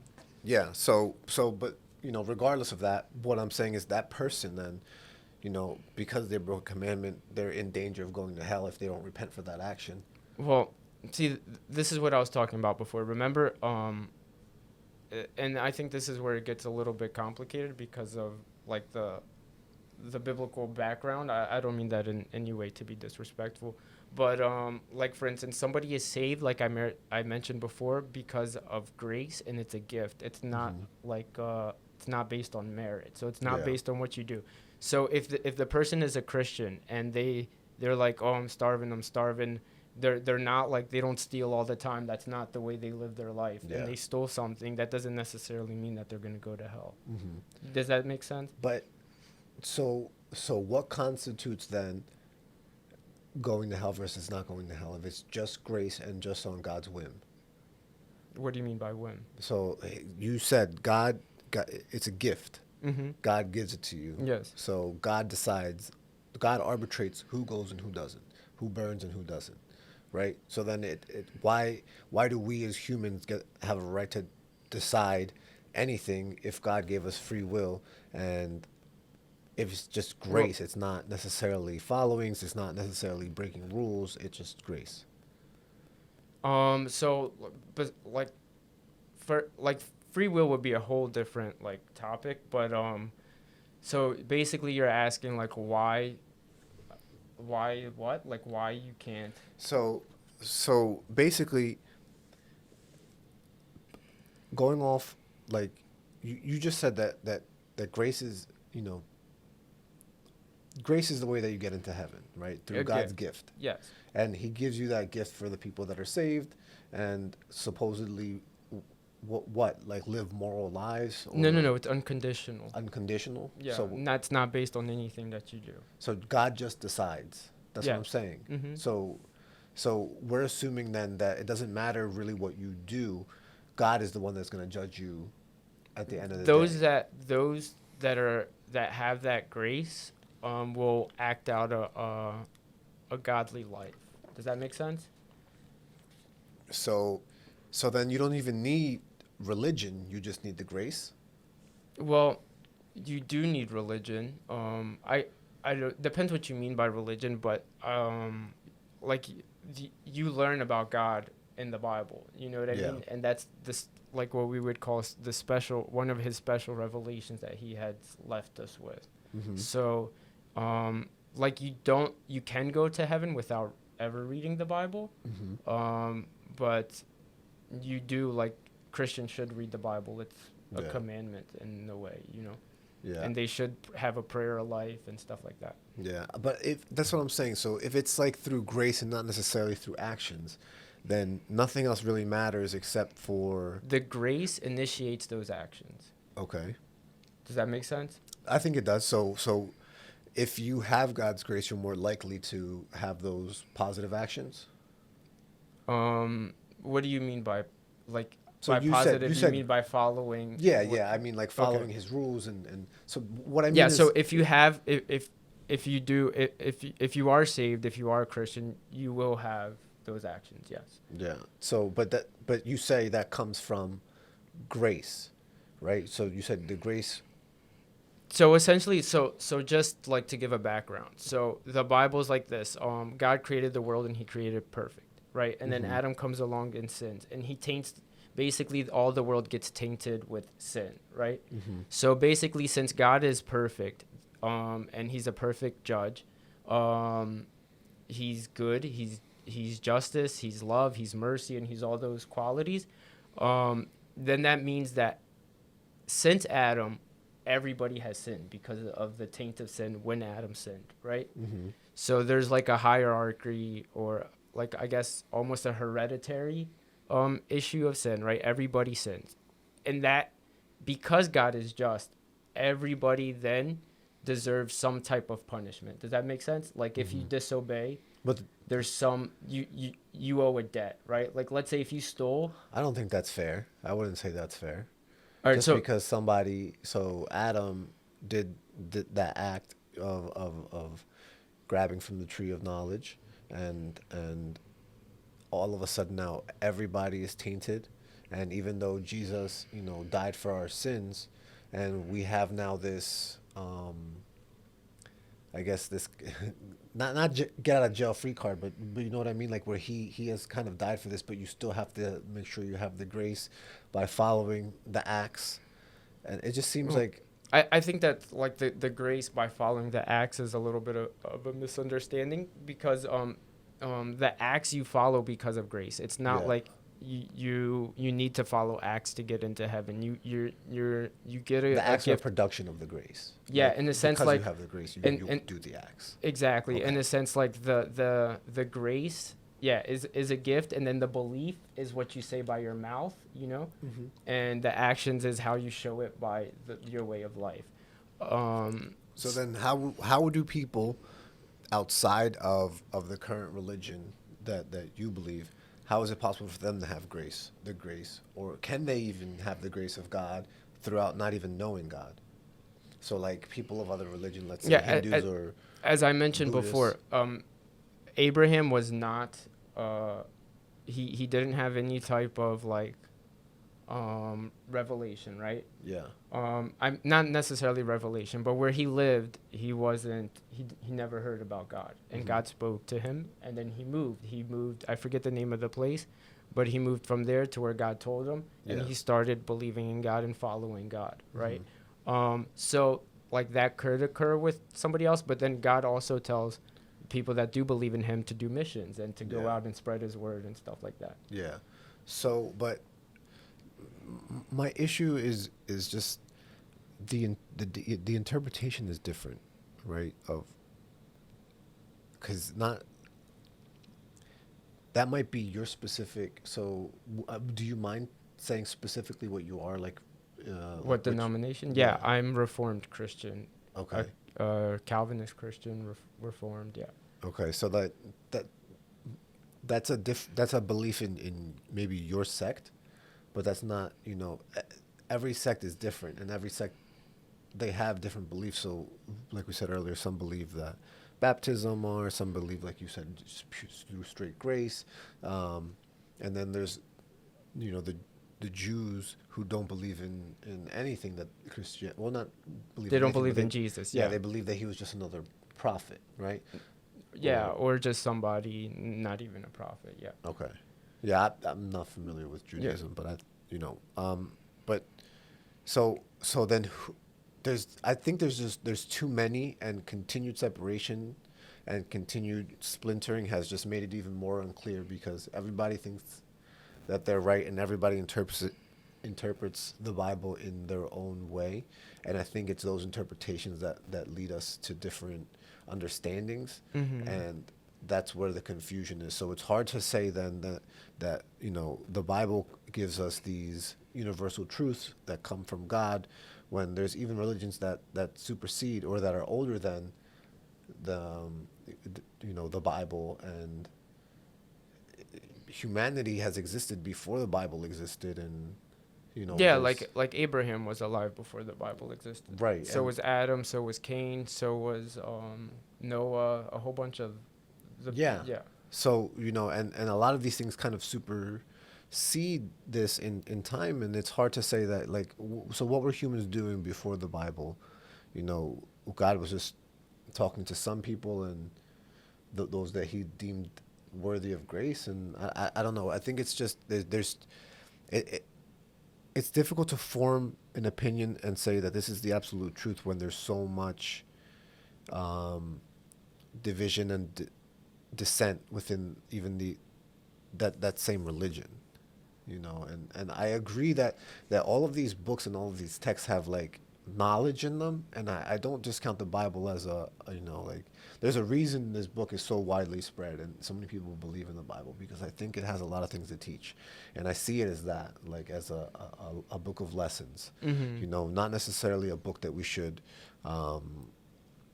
hold up to this standard, and kind of use to push the ideology that we believe, because not everybody believes in that, and I think through your own, where you said that we all, have that free speech. We can say whatever we want, but we're also free to believe whatever we want. And just because somebody believes something other than you doesn't mean that. Yeah, but I wouldn't say I'm pushing my belief on anyone. You know what You I don't mean? think that stopping somebody from getting an abortion is pushing your belief on somebody? No, I think it's because they're violating the kid's right in the way, I guess you could say, because I believe in God and stuff like that, then maybe, yeah, it is pushing my belief. But then wouldn't you say the same thing too if somebody thinks murder is okay and you think it's not, and you think the people that murder should go to prison? But I think that they're different. I think that those are different beliefs, and I think that Yeah, each but why? belief has its own But even if criteria. even if they are different, like they are, like I get what you mean. Like to me, there's not. I guess there, if you get into the nuances, we could like maybe distinguish some difference. Like for instance, does the mother know that like what's going on exactly? Is there intent? Like and we could argue those things, but like why is it okay for you, regardless of that, to say that that guy belongs in prison when he thinks it's okay to murder? But I think that goes back to what we were saying earlier. Yeah, but society, it's subjective. But the question is, why is it okay for you to force your beliefs on him, and it's not okay for me to say that abortion shouldn't be done? Because they're different situations. Well, I think you just hold your belief in higher regard, and I don't mean this with disrespect, than my belief. I understand what you're saying, and I don't think even we have different beliefs. I think we both think that murder is wrong, and I think that someone who thinks, someone that thinks that murder is okay, we can kind of agree and say that no, that's because that's kind of black and white, right? Yeah, but I would say abortion is black and white too. I would disagree. Okay, but why is your opinion better than mine? I'm not saying it is, because again, well, if you you think back, we kind of have a similar opinion, right? Of that, I personally disagree with abortion, but I don't think that because I believe that it should affect what other people believe for themselves. But I think we have different opinions. I think doctors that do abortion should go to prison. Okay, so I would agree that that's we have a different opinion there. Yeah, I don't think that so they should. I think they are murdering kids, and I think they belong in prison. I would disagree with you. I think that, and because we have that developmental milestone of where I think it's generally agreed upon within like the first 2 trimesters, where there's like a cutoff point, and then I think some states push it, further, like all the way, like you said, to the 3rd trimester, which I don't think is appropriate at all. But why is that? Why is it okay to force your beliefs in the first 2 trimesters, but not the 3rd? What do you mean? Why is it okay for you to say like, oh, abortions are okay in the first 2? It's a developmental. It's developing in the 3rd also. No, I mean like it's a developmental milestone. I forget if it's like something to do with the brain, like the brain waves that you see, or the heart beating. And speaking of my personal experience, when I went to the first ultrasound of my son, his heart was beating. I think it was in 11 weeks, if I'm not mistaken. By the time you basically figure out that you're pregnant, there's a heartbeat. Yeah, I think that's true. So it's not the heart. I think it's a brainwave development or something, like when you can. But what about people that are outside the wombs and their brains are not functioning properly? So like people that are like vegetables? Yes. So are you okay with them pulling the plug on them? Like, for instance, like an autistic kid or something like that? No, that's something different. Like, I mean, like someone that's laying in a coma that have no chance of recovery, and should they be allowed to pull are the they plug? alive on machines or not? Yes, on machines only. I think that's different than... Why? Because it's the machine that's like pushing their life. You know what I mean? Had the machine not been there, it would have been different. Yeah. But that's like completely different case. Well, why is it okay to say that, okay, well, we have this ability to keep this person alive, but because it's a machine keeping you alive, we're okay with pulling the plug, and that's not murder. You're talking about somebody that's brain dead, right? Yes. That's not functioning at all. Right. That's basically, there's just a machine. I mean, I'm not a doctor, so I don't know the exact technicality of it, but I think, and I could be wrong, it's just a machine that's pumping their heart. Yeah. And they're not really alive. Well, that's not true. So because we don't completely understand the brain, and sometimes you have people in coma that are considered brain dead, that are considered low chances of survival, that eventually at some point wake up, which is why people always have that hope of like, no, we're going to keep them on the machine for however long it takes, because it could happen. Yeah. But so let's just say like if they're not coming back to life, if it's a machine that's like keeping them alive, that's pumping their heart and their brain's dead, then I would just think that person's already dead. However, if they're not and there's like they can come to life, then they shouldn't pull the plug. But technically anybody has that possibility. I'm not aware anybody, of the cases and how it works. But then I'm just like if they have that possibility, then you shouldn't do it. And Yeah. if it's like just because to me from what I thought, it's just like literally a machine Yeah. that's just pumping, and it's Well, sometimes, so if something's going on with your body and like it's not, let's say, like the machine is keeping you alive and it's like beating your heart for you because something's going on and you're not doing it yourself. There is, I think, always a possibility that it might, if something restarts within your brain, it can restart the rest of your body. yeah. Then But- don't pull the plug. But you never know. That's the thing. Oh, okay. Is you never know what can 'Cause- cause something to start working again, or how long it could take. For some people, they've been in a coma for 2 months and they'll wake up and all of a sudden you remove the machines on the start on their own. For some people, it's 2 years. For some people, it's 10 years. People have woken up after 10 years in a coma, and had somebody said no, they're brain dead, we'll pull the plug. That never would have happened. Yeah, But so that's definitely something I would have to like look into, because Yeah. like at least from my limited like perspective, I thought that the machines just literally were doing all the work, and necessarily for some they're dead. people, yes. For some people, yeah. Yeah. I mean, it's So that's something I would have to look into. Yeah. But like just like speaking out of the blue or whatever, I would say if they're like what I said before, if Yeah. they're like alive, then keep the machine on. If they're a vegetable and there's like nothing, then turn it off. If you can't distinguish, I guess, then maybe keep it on. But that's definitely something that I'm speaking out of any Yeah. type of like yeah, I knowledge. understand. But like, let's say an autistic kid that's not fully developed, their brain's not fully developed or something like that, or somebody that has some type of deficiency and stuff like that, I don't think that just because you can't make the argument that inside the womb it's okay to kill them and outside it's not. No, I don't think it's. I wouldn't say I agree with that. If somebody is getting an abortion just because they have a chromosome that's linked to something, I agree that that's a bad reason to get an abortion. Like that's because No, you said because I agree with what you're saying too. Like if somebody's deficient, you shouldn't get an abortion. I think all life has the right to live. Like all humans have the right to live, regardless of like how I guess how functional they are or Yeah. whatever. But I'm not. You said that they're developing and their brain is not fully there at a certain period. Yeah, but that's before they've even developed any of that. That's what I'm saying. So it's a different developmental milestone, I guess you would say. Yeah, that- all I'm saying is that like just how well your brain functions doesn't give you the right to kill somebody. Does that make sense? I Yeah, don't know. but you just said that if someone who's brain dead, it's okay to pull the plug because the machine is functioning for them. No, if they're I not said functioning on their own. I don't really know like the whole. But even if let's assume that it's a worst case scenario. Then don't this turn off the person- machine. No, let's assume it's a worst case scenario, right? This person's brain is dead.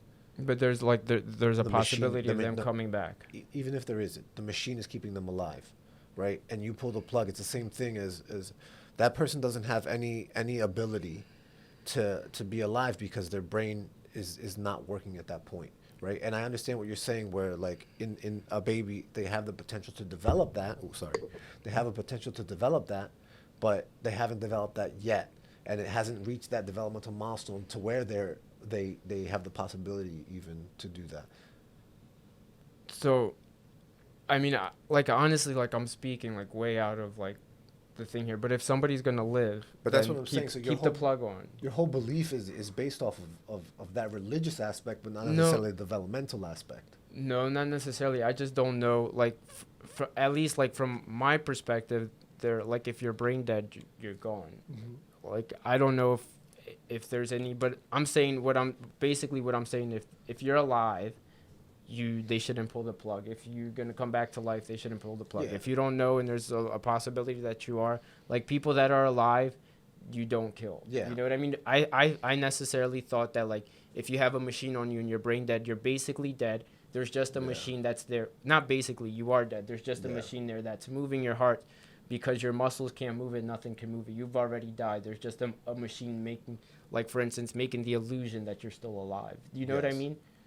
Yeah, but I mean, In that case, I would say pull the plug. You know Yeah. what I mean? But if I'm wrong and like it's different and people come back to life, then don't pull the plug. yeah, but even that's like again very subjective, and at the end of the day, I think the point is that if if we agree that somebody is not coming back, and they, even if their body is alive and their brain is not there, and it's there's no return, and you're okay with pulling the plug there because they're dead. Because to you they're dead, because I guess in medically speaking, if they're brain dead but their bodies still work, what's the difference? What do you mean their body works? I So- thought if you're brain dead, your whole body's dead. Like you don't even have the can- capability to you pump can- your own heart. That's why they have a machine doing it for you. Well, not always. That's the thing. Like, so sometimes you can be brain dead and still have full body functionality. Like your body still works like it's supposed to. Like it'll still do. Yeah, things, that's but what you're I'm not saying. Like there. I'm speaking out of Yeah, of but- what I know, because to me I don't think that's a possibility, at least from the stuff that I read and that the little bit I've seen of those stories. Yeah. So like even like going back to your story, right? So someone that a machine is keeping them alive. Yeah, basically what to me, in my view, what abortion breaks down to is we can murder kids. I know you don't agree with the term, but we Yeah. can like essentially murder kids based on their location. Like if you're inside the room, it's okay. If you're outside, it's not. I don't think it has anything to do with location as much as it has to do with development.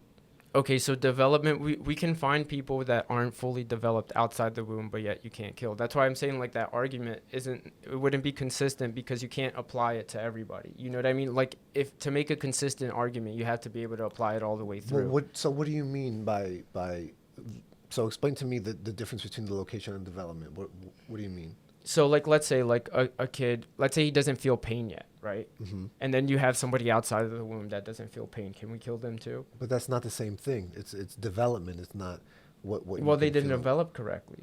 And But we're just- developing still. Like for instance, where do we draw the line of how developed you are? Like you come out of the womb, like for instance, their head is not fully Yeah, developed. but having a it's closing developmental still. irregularity is not the same thing as not having developed anything yet.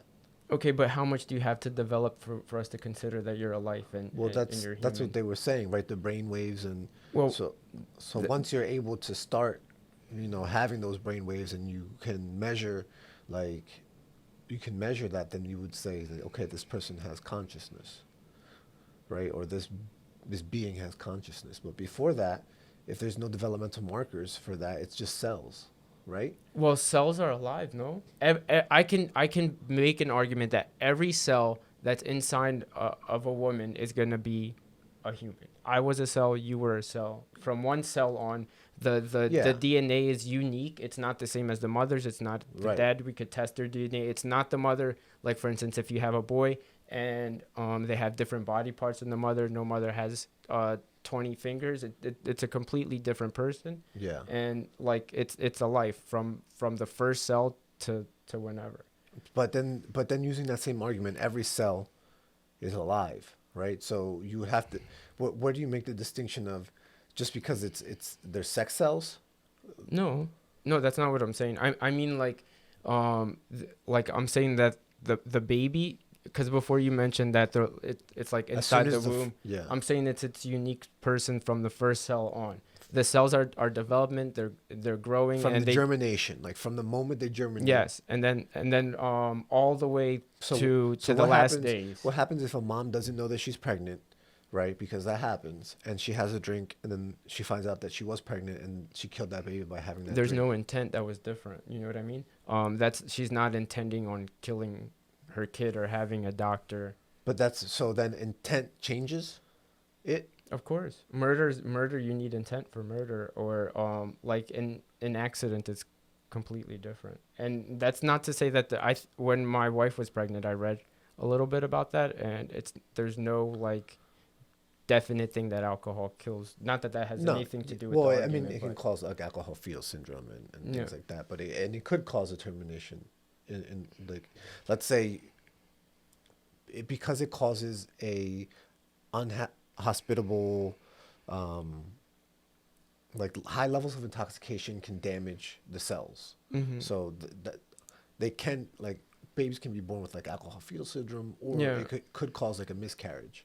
Yeah, but regardless of like the Yeah, alcohol or not, it's just that like there's a huge difference between going to the abortion clinic and saying like Yeah. I want to, and I don't know, like most abortion is very cruel. In the first trimester, if you take a pill, it's basically a pill that poisons the kid. In the second trimester, they use those. Well, again, but it's a distinction, right? And like I think using that language, like there's a point in where it's just a swarm of cells, even though it's not, what Science doesn't make that distinction. what do you mean? For instance, if it's a cell, it's a life in science. And Which if you have a science? human cell, all science, we consider bacteria a life and everything. The smallest life forms are considered life in Okay, science. but so then what gives you the right to end life, as in like Well, squish? we're talking about humans. I'm Okay. just saying, like, I'm just But making then the if you- argument that it's a life in science. Okay, but would you consider, again, even the distinction is difficult, because like you distinguish when you can end the life and when you can't end the life, right? So we assume that human life is sacred, right, because of the laws. But then we can end it if, like you said, assuming a worst case scenario where someone is brain dead and only the machines are keeping them No, alive. well, I because it's didn't say not- that's ending a life. From my understanding, they were already dead. Yeah. You know, if my understanding is different, then I would have to, Yeah. I would change my mind on that. You know what I Okay. mean? Okay, understood. So then I just think it is, I agree, because even like the smallest cells are considered life. Yeah, it only And comes into abortion where we don't consider them a life. it's not that we don't consider it a life, it's just it hasn't reached the developmental milestone And of being necessarily, if you take that cell out, would you consider that life? If for some reason that cell had to be removed, right? Mm-hmm. Would you consider that life? Yes. So what would you do with that life? How is that life going to survive? It It- can't. Hmm?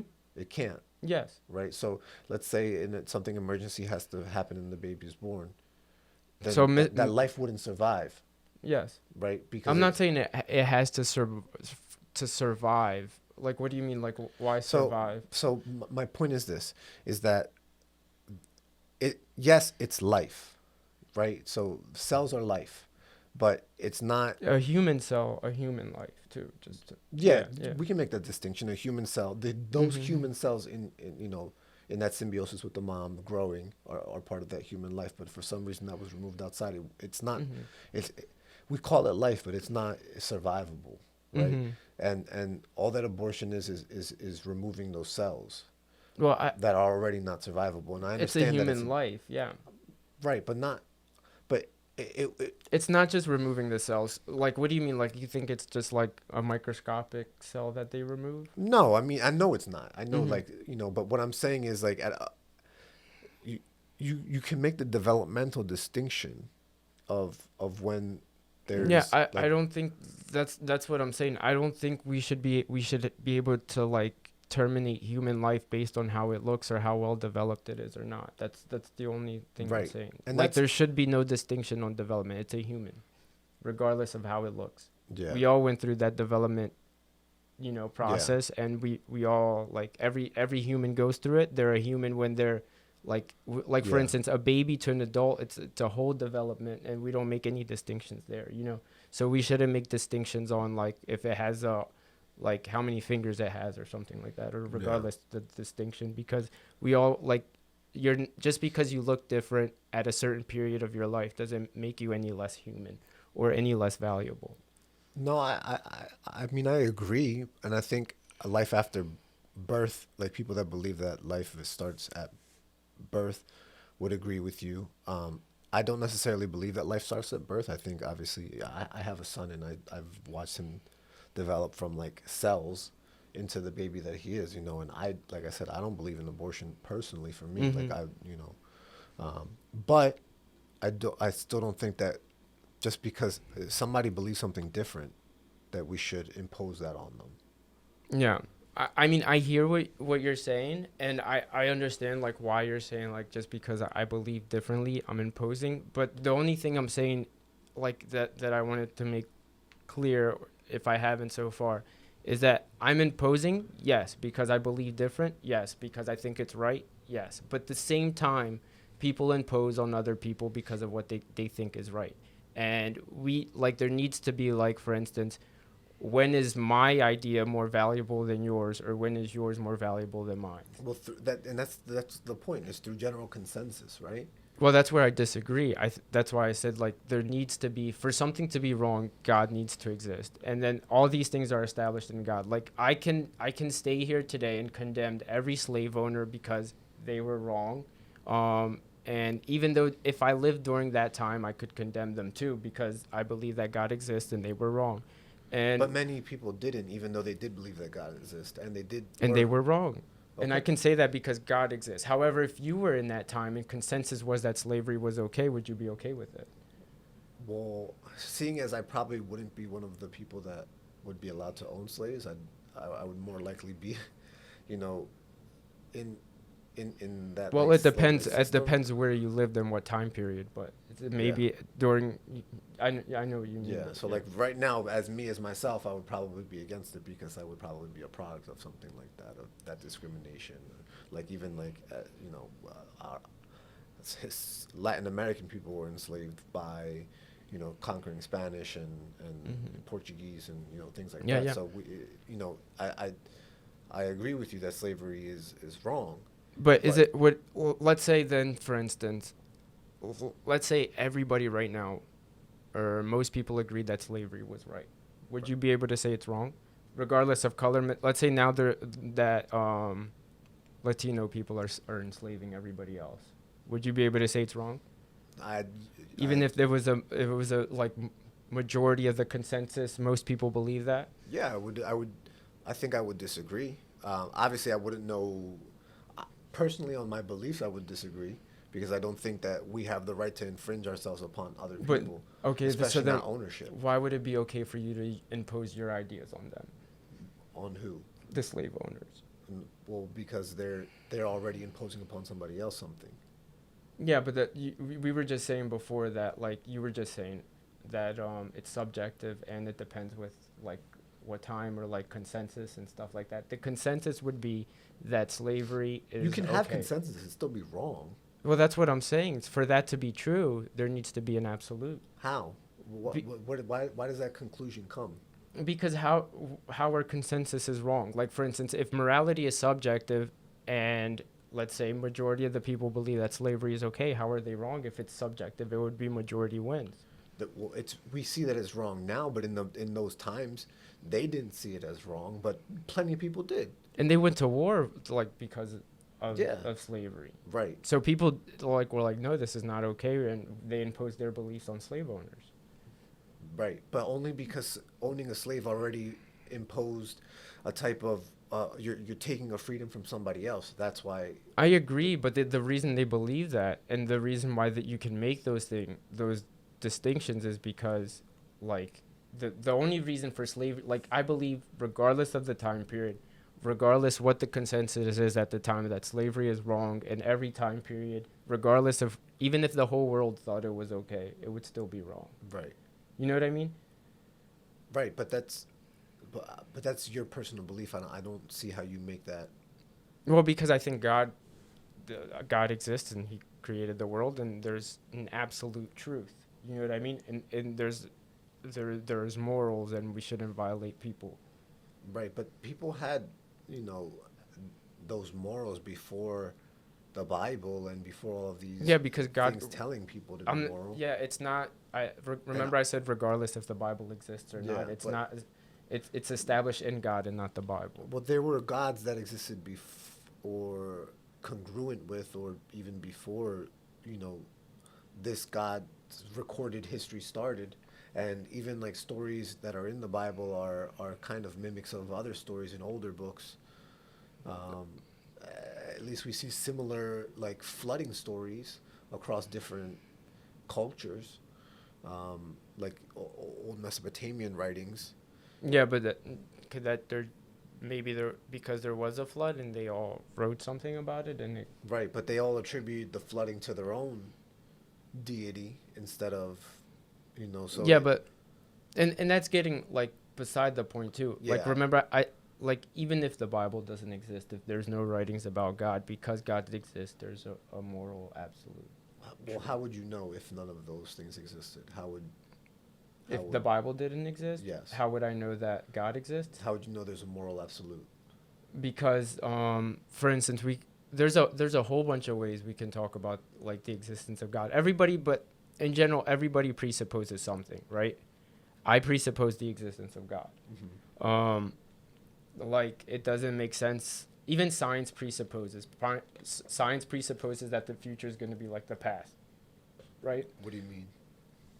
For instance, if you drop something, you assume that it's going to fall, right? You don't know that it's going to fall. You assume that it's going to fall based on past experience. No. I guess, well, now, I mean, I think as time goes, you get more knowledge. So we understand now gravity.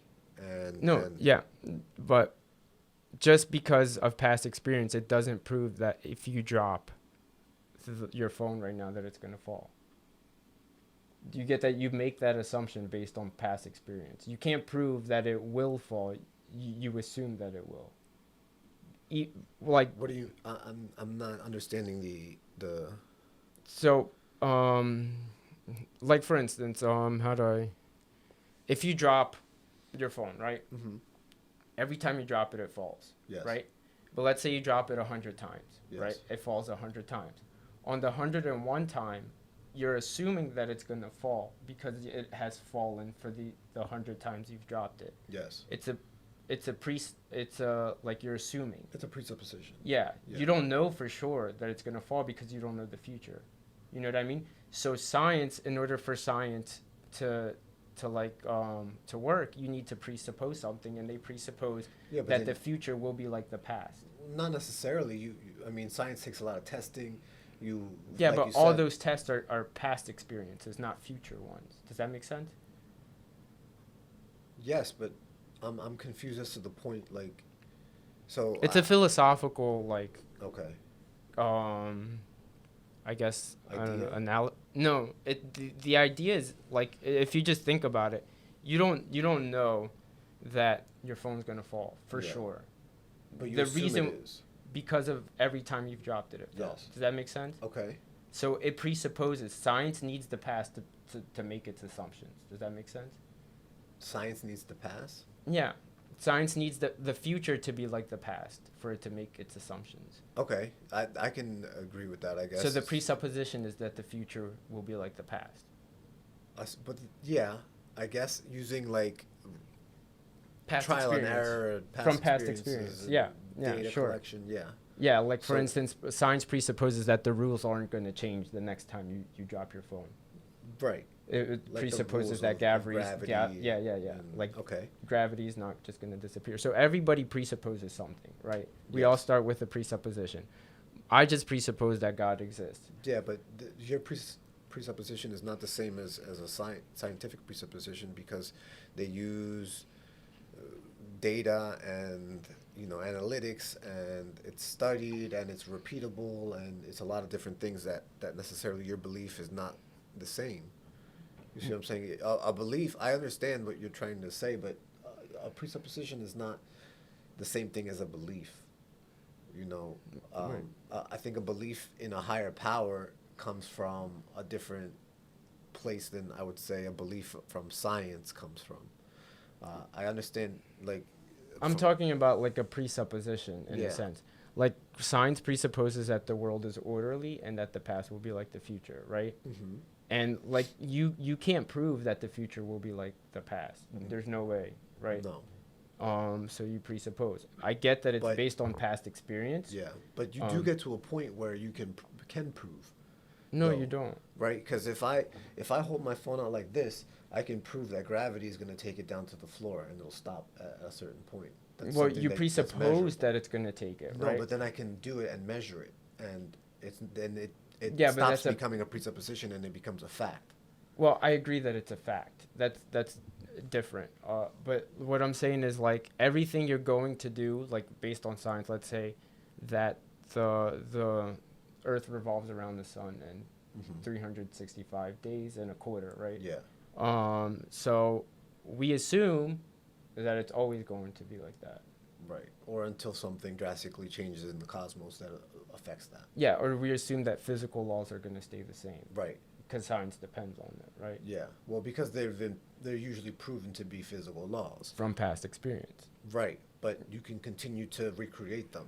Yes, So but it's not every just time a you past recreate experience. something, it's a past. Right, but that's a general rule in life. Anytime you do anything, it's in the past. Yeah, so all I'm saying is you presuppose that the future is going to be like the past. Like, for instance, when you say it's a fact that my phone will fall every time I let it go, okay, I agree it is a fact, but it's based on the presupposition that the future will be like the past. Right, but it's not just that. You can't just dial it down to that. There's Well, a lot of presuppositions. I'm just talking about like that science presupposes. Yeah. Yeah. But I know what you mean. Yeah. It's just like everything needs a presupposition. Science, like you always, for instance, you can't prove that the past is real. Yeah. You know what I mean? Have you heard that before? Not really, no. But You can't prove that you were just not put here with all your memory inside your head. okay. Does So that like make sense? like a simulation thing, or like what? At a certain point, you're always gonna start somewhere. You know, everybody starts somewhere. Like, I believe the past is real. I can't prove that the past is real. Like, maybe that water bottle, it's not. It was just like you were put here and it's empty. It's not that you necessarily drank it, but even though you have memories drinking it, you know what I mean? Does that make sense? So so what's the takeaway from that? That you presuppose that your memory is accurate and the takeaway is that we all start somewhere, right? Uh-huh. And like science starts somewhere, that, for instance, that there are laws and the past is going to be like the future, and we take that too from science. We also, for instance, believe that the past is real, right? Mhm. There are crazy people that believe that it's not. Yeah. But for the most part, most people believe that it is real, right? And we all start somewhere. I start with the belief that God exists. And then I can make arguments as to why I believe that, but that's, like, I presuppose the existence of God. Yeah. Like, for instance, the morality argument, I believe that morality is an objective truth, and for it to be, God would have to exist. There's other arguments, too, like, for instance, the universe had a beginning, right? Yeah. And in order for there to be a beginning in time, space, and matter, there had to be something that's not time, not space, and not matter preceding it, right? Well, I mean, so do you mean like nothingness? No, it's just a different, something that's timeless, that doesn't have matter, Yeah. and that doesn't consume space. That doesn't necessarily mean... Like non-physical. Yes, exactly. I mean, I agree. I think even like consciousness is like a non-physical thing. Like you can have a brain that have like we said going back earlier, everything can work. But if you don't have your consciousness, then it's Sure, not, but like, I guess our consciousness would be attached to the physical, right? well, you assume that. We assume that. What do you Right. mean? Like, because we live through consciousness now, and you have it because you have a physical body. You assume that once you don't have a physical body, your consciousness is what you assume that you go to heaven, or assuming everything goes well, and fingers crossed you go to heaven. You assume that's where your consciousness goes, but we don't know that that's true. We make those presuppositions, but we can't prove those presuppositions, and that's where this whole thing kind of is different from science, where in science you can have a presupposition, then you can test that and come up with a scientific law based off of that. So there's no belief that I grab my phone and I drop it, and there's no one that's saying, well, maybe this time it won't fall, it'll just stay there. yeah, because we have like reason to believe that it will fall based on the past, right? Right, but because we can prove that. And yeah, I understand. Like, I agree with what you're saying. Like, we can prove that it fell, like, let's say 20,000 times in the past. Mm-hmm. However, that gives me like a good strong, like, I guess, feeling that it's gonna fall now, but it doesn't prove it. That's all I'm saying. No, but all it takes is you letting go and repeating to prove it. Yeah, sure. Right. So it's But not just. but before you drop it, you're assuming presupposition. based on past experience. Exactly, but it's testable. Is my point. After you drop it, that's the thing. Every time you're going to drop it, you're assuming based on after you dropped it, then it's testable. Does that make sense? Then you're Yeah, but my point is that there's, you're trying to compare the two presuppositions, and they're completely different. No, You see? I'm just saying that was an example. Like, Mhm. for instance, I was just, I'm not comparing them. I'm Okay. saying everybody starts with a presupposition.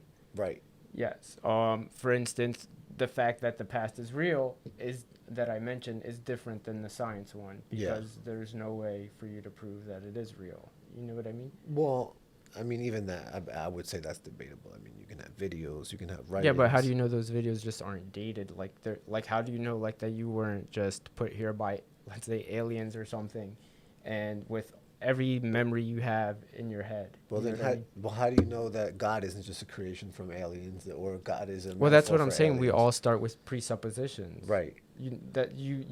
We start, for instance, science starts with the presupposition that the past is real. We start with the presupposition or science starts that the future would be like the past. We start with the presupposition that the past exists and it is real. Mm-hmm. And I'm saying along with those, I also presuppose the existence of God. Right. And a lot of those things we presuppose can be proven, but not necessarily that one. the It's past just- can't be proven, and neither can that the future will be like the past. None of those can. How can I'm not understanding how you can't prove. It's complicated, and I mean, like, it's something that I've read and I've watched a lot of stuff on, but like I don't know how to explain it in more like maybe I'm not being like. Yeah, I understand what I think I understand what you're trying to say in that, like, right, until I take the action to actually drop this, we're presupposing that it's Yeah. gonna fall, because Mhm. right now we could get hit by a meteor right before I drop this, and No, it'll not float. the meteor. Maybe it won't fall. Well, what would make it not fall? The laws of the physical laws change. Right. So, but that's what I'm saying. Like, Let's say it goes up now. Yeah, that's what I'm saying. So, like, let's pretend we get hit by a meteor right now, and it would go up instead of going No, down. forget the meteor because that would be still using the physical laws. Like, let's say that would be like a meteor and momentum and hitting it, and instead of it going down, it forces it up. That would still be using the physical laws.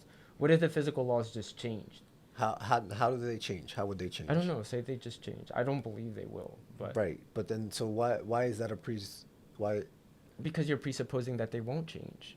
Right. But that's So, based like, say off you of- let it based go, off and of this time it recordings goes that up. hasn't. Huh? Based off of recordings that it hasn't, and Exactly. That's what I'm saying. That science presupposes the future based on the past. the present, you can't, because of Well, things that are happening presently, and you can. There are things Well, that sure, are but like let's say the present, right? You just pick your phone up and put your phone down. That's Yeah. no longer the present. No, then it becomes the past. But Yeah, in the the- moment, while you can record the documentation, and By that, the time that, you're done, it's the past. You know what I Exactly. mean? I understand, but that's what I'm saying. But it happens in the present. You recorded it in the present, and then it becomes the past, Mm-hmm. right? So your presupposition of that moment was proven. Yeah. So Of let's that say moment, like in the that phone. present moment, Let's that say was like the past. like the phone, or let's say like this dropping, right? Right. Right now, I'm presupposing that it's gonna drop. Right. Right. I don't know for sure, but I'm way more likely for it to drop than not because of all past experience, all of science in the past, right? Right. So then I let it go, and it falls, right? Right. So then when I pick it up again, it's the same issue. You know what I Right. mean? I'm still presupposing that it's going to fall. Maybe one day I could let it go and it could just float. Right. But that's not likely to happen. Exactly. Right. I agree with that. I'm just saying it's a presupposition. Right, but my point is that it's an easily testable presupposition, and at some point That's what I'm it saying. stops Once- being a presupposition. It becomes a law of gravity. I a agree that law- it's a law. right. So But all I'm saying, it never stops being a presupposition because you can never, like, you can't time travel. You know what I mean? For it to stop being a presupposition, you would have to go in time. It's a well-founded presupposition, like in the sense Right. of past experiences. You know what I mean? right. So For it to stop being, maybe you would have to go 10 seconds in the future and watch me drop it and come back and be like, I saw him drop it. So then it would not be a presupposition. well, but I don't understand. Like, Well, all I'm saying is we make presuppositions for everything. I presuppose God's existence. I think there's like logical arguments for the existence of God. I mean, we talked about one, Yeah, the but moral there's also argument. logical arguments for the non-existence. Yeah, and sure, and we can argue it, but I think that the logically sound argument are more in favor for the existence of God. Oh, I disagree. I think the more logically sound argue against. So which one? Hmm. Which argument? Well, so you, I mean, I'm not. I wouldn't consider myself an expert, so I don't want to necessarily make those arguments for those people. But I'm sure you could easily, look up an argument against the the the people's belief, or you can easily look up any prominent atheist's belief on why they think that God is not real.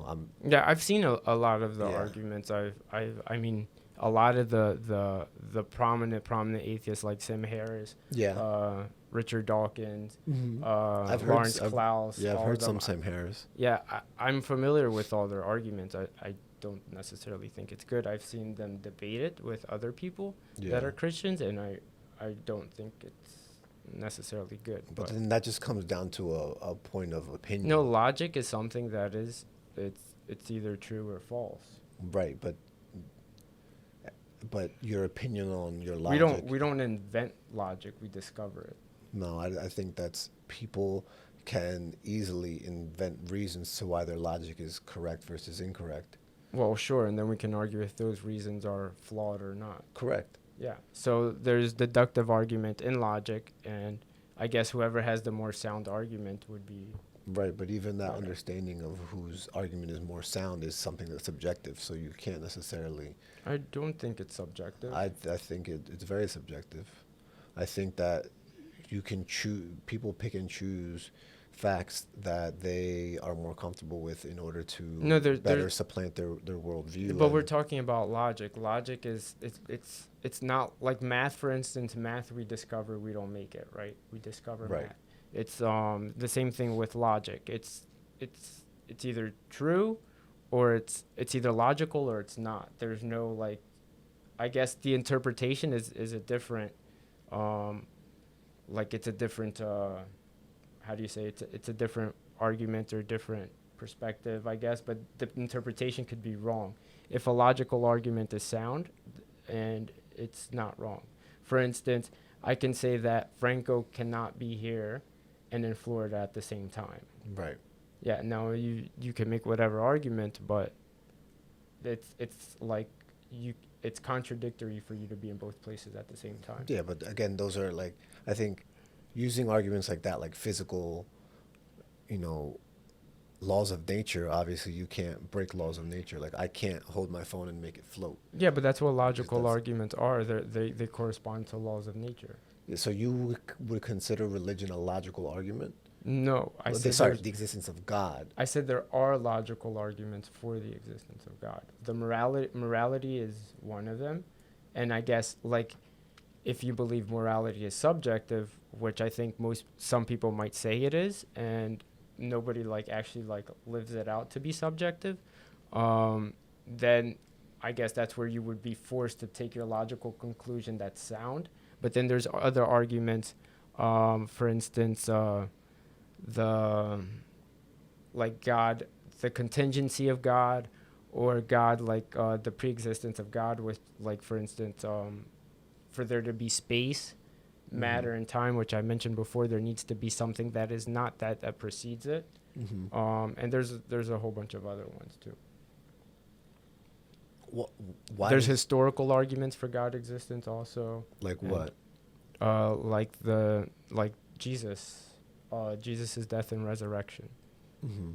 But but those are just written, Yeah, but there's a historical method in how we interpret history, and you can say, I guess it's like in history, you can't necessarily make a 100% truth argument, but more probable than not. And I think if you go through the history of the burial and resurrection of Jesus, it's more probable that he did rise from the dead than not.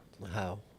How do you come to that conclusion? It goes into a lot. So there's a historical criteria in the sense like when the documents were written, if there's outside witnesses, if there's like there's the criteria of embarrassment, meaning that let's say if somebody mentioned something that is like, let's say if you had a journal and you wrote something embarrassing about yourself, it's more likely to be true than not, because you wouldn't fake something embarrassing about yourself. You know what I mean?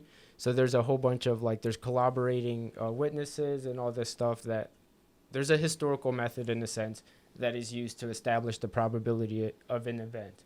And within Jesus, I would say it's more probable than not. Yeah. And it would be like a long thing to get into. Yeah, that's why I think I would have to hear all of those before coming up with either agreeing or disagreeing, just because I don't know what those probable, arguments are for his resurrection and everything like that. But, I definitely believe that Jesus existed, that was a real person.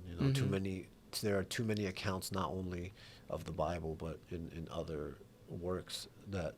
Yeah, I could definitely share with you some resources after too. But. Yeah, because I've read other accounts of people that were not necessarily Christian that have spoken of Jesus Christ. So I definitely believe that he existed in history. He was definitely a real person. Yeah. Or you have Roman historians, Jewish historians that wrote about him. Yeah.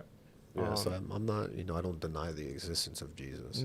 But essentially, like, I'm saying, there's, at least from, like, I think through the documents that we have from history, it's more probable that he died and resurrected, which that was one of his claims that he was going to do. He had prophecy before his death and resurrection.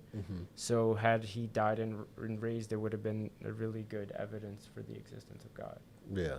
Yeah, and in history, I believe it's more probable that he did, with the documentation that we had, than that he didn't. Yeah. Yeah, well, like I said, I'd definitely share that with me, because that could be a whole other topic of discussion. Yeah. But. Yeah, and then essentially, for, like, going back to the abortion thing, I guess, like, we'll have to disagree, but. Yeah, agree to disagree, yeah. But yeah, and for the most part, I guess we could wrap it up too. I've passed over 2 hours. Yeah. I had a great conversation with you. Yeah. It was fun. I hope, like, one of these days you'll come back. Yeah, this was definitely a lot of fun. And it's always good to, like, hear the other side and and be able to either come out, like, with something new, or you know what I mean. Yeah. But anyways, thank you everybody for watching, and we'll catch you guys on the next one. Thank you.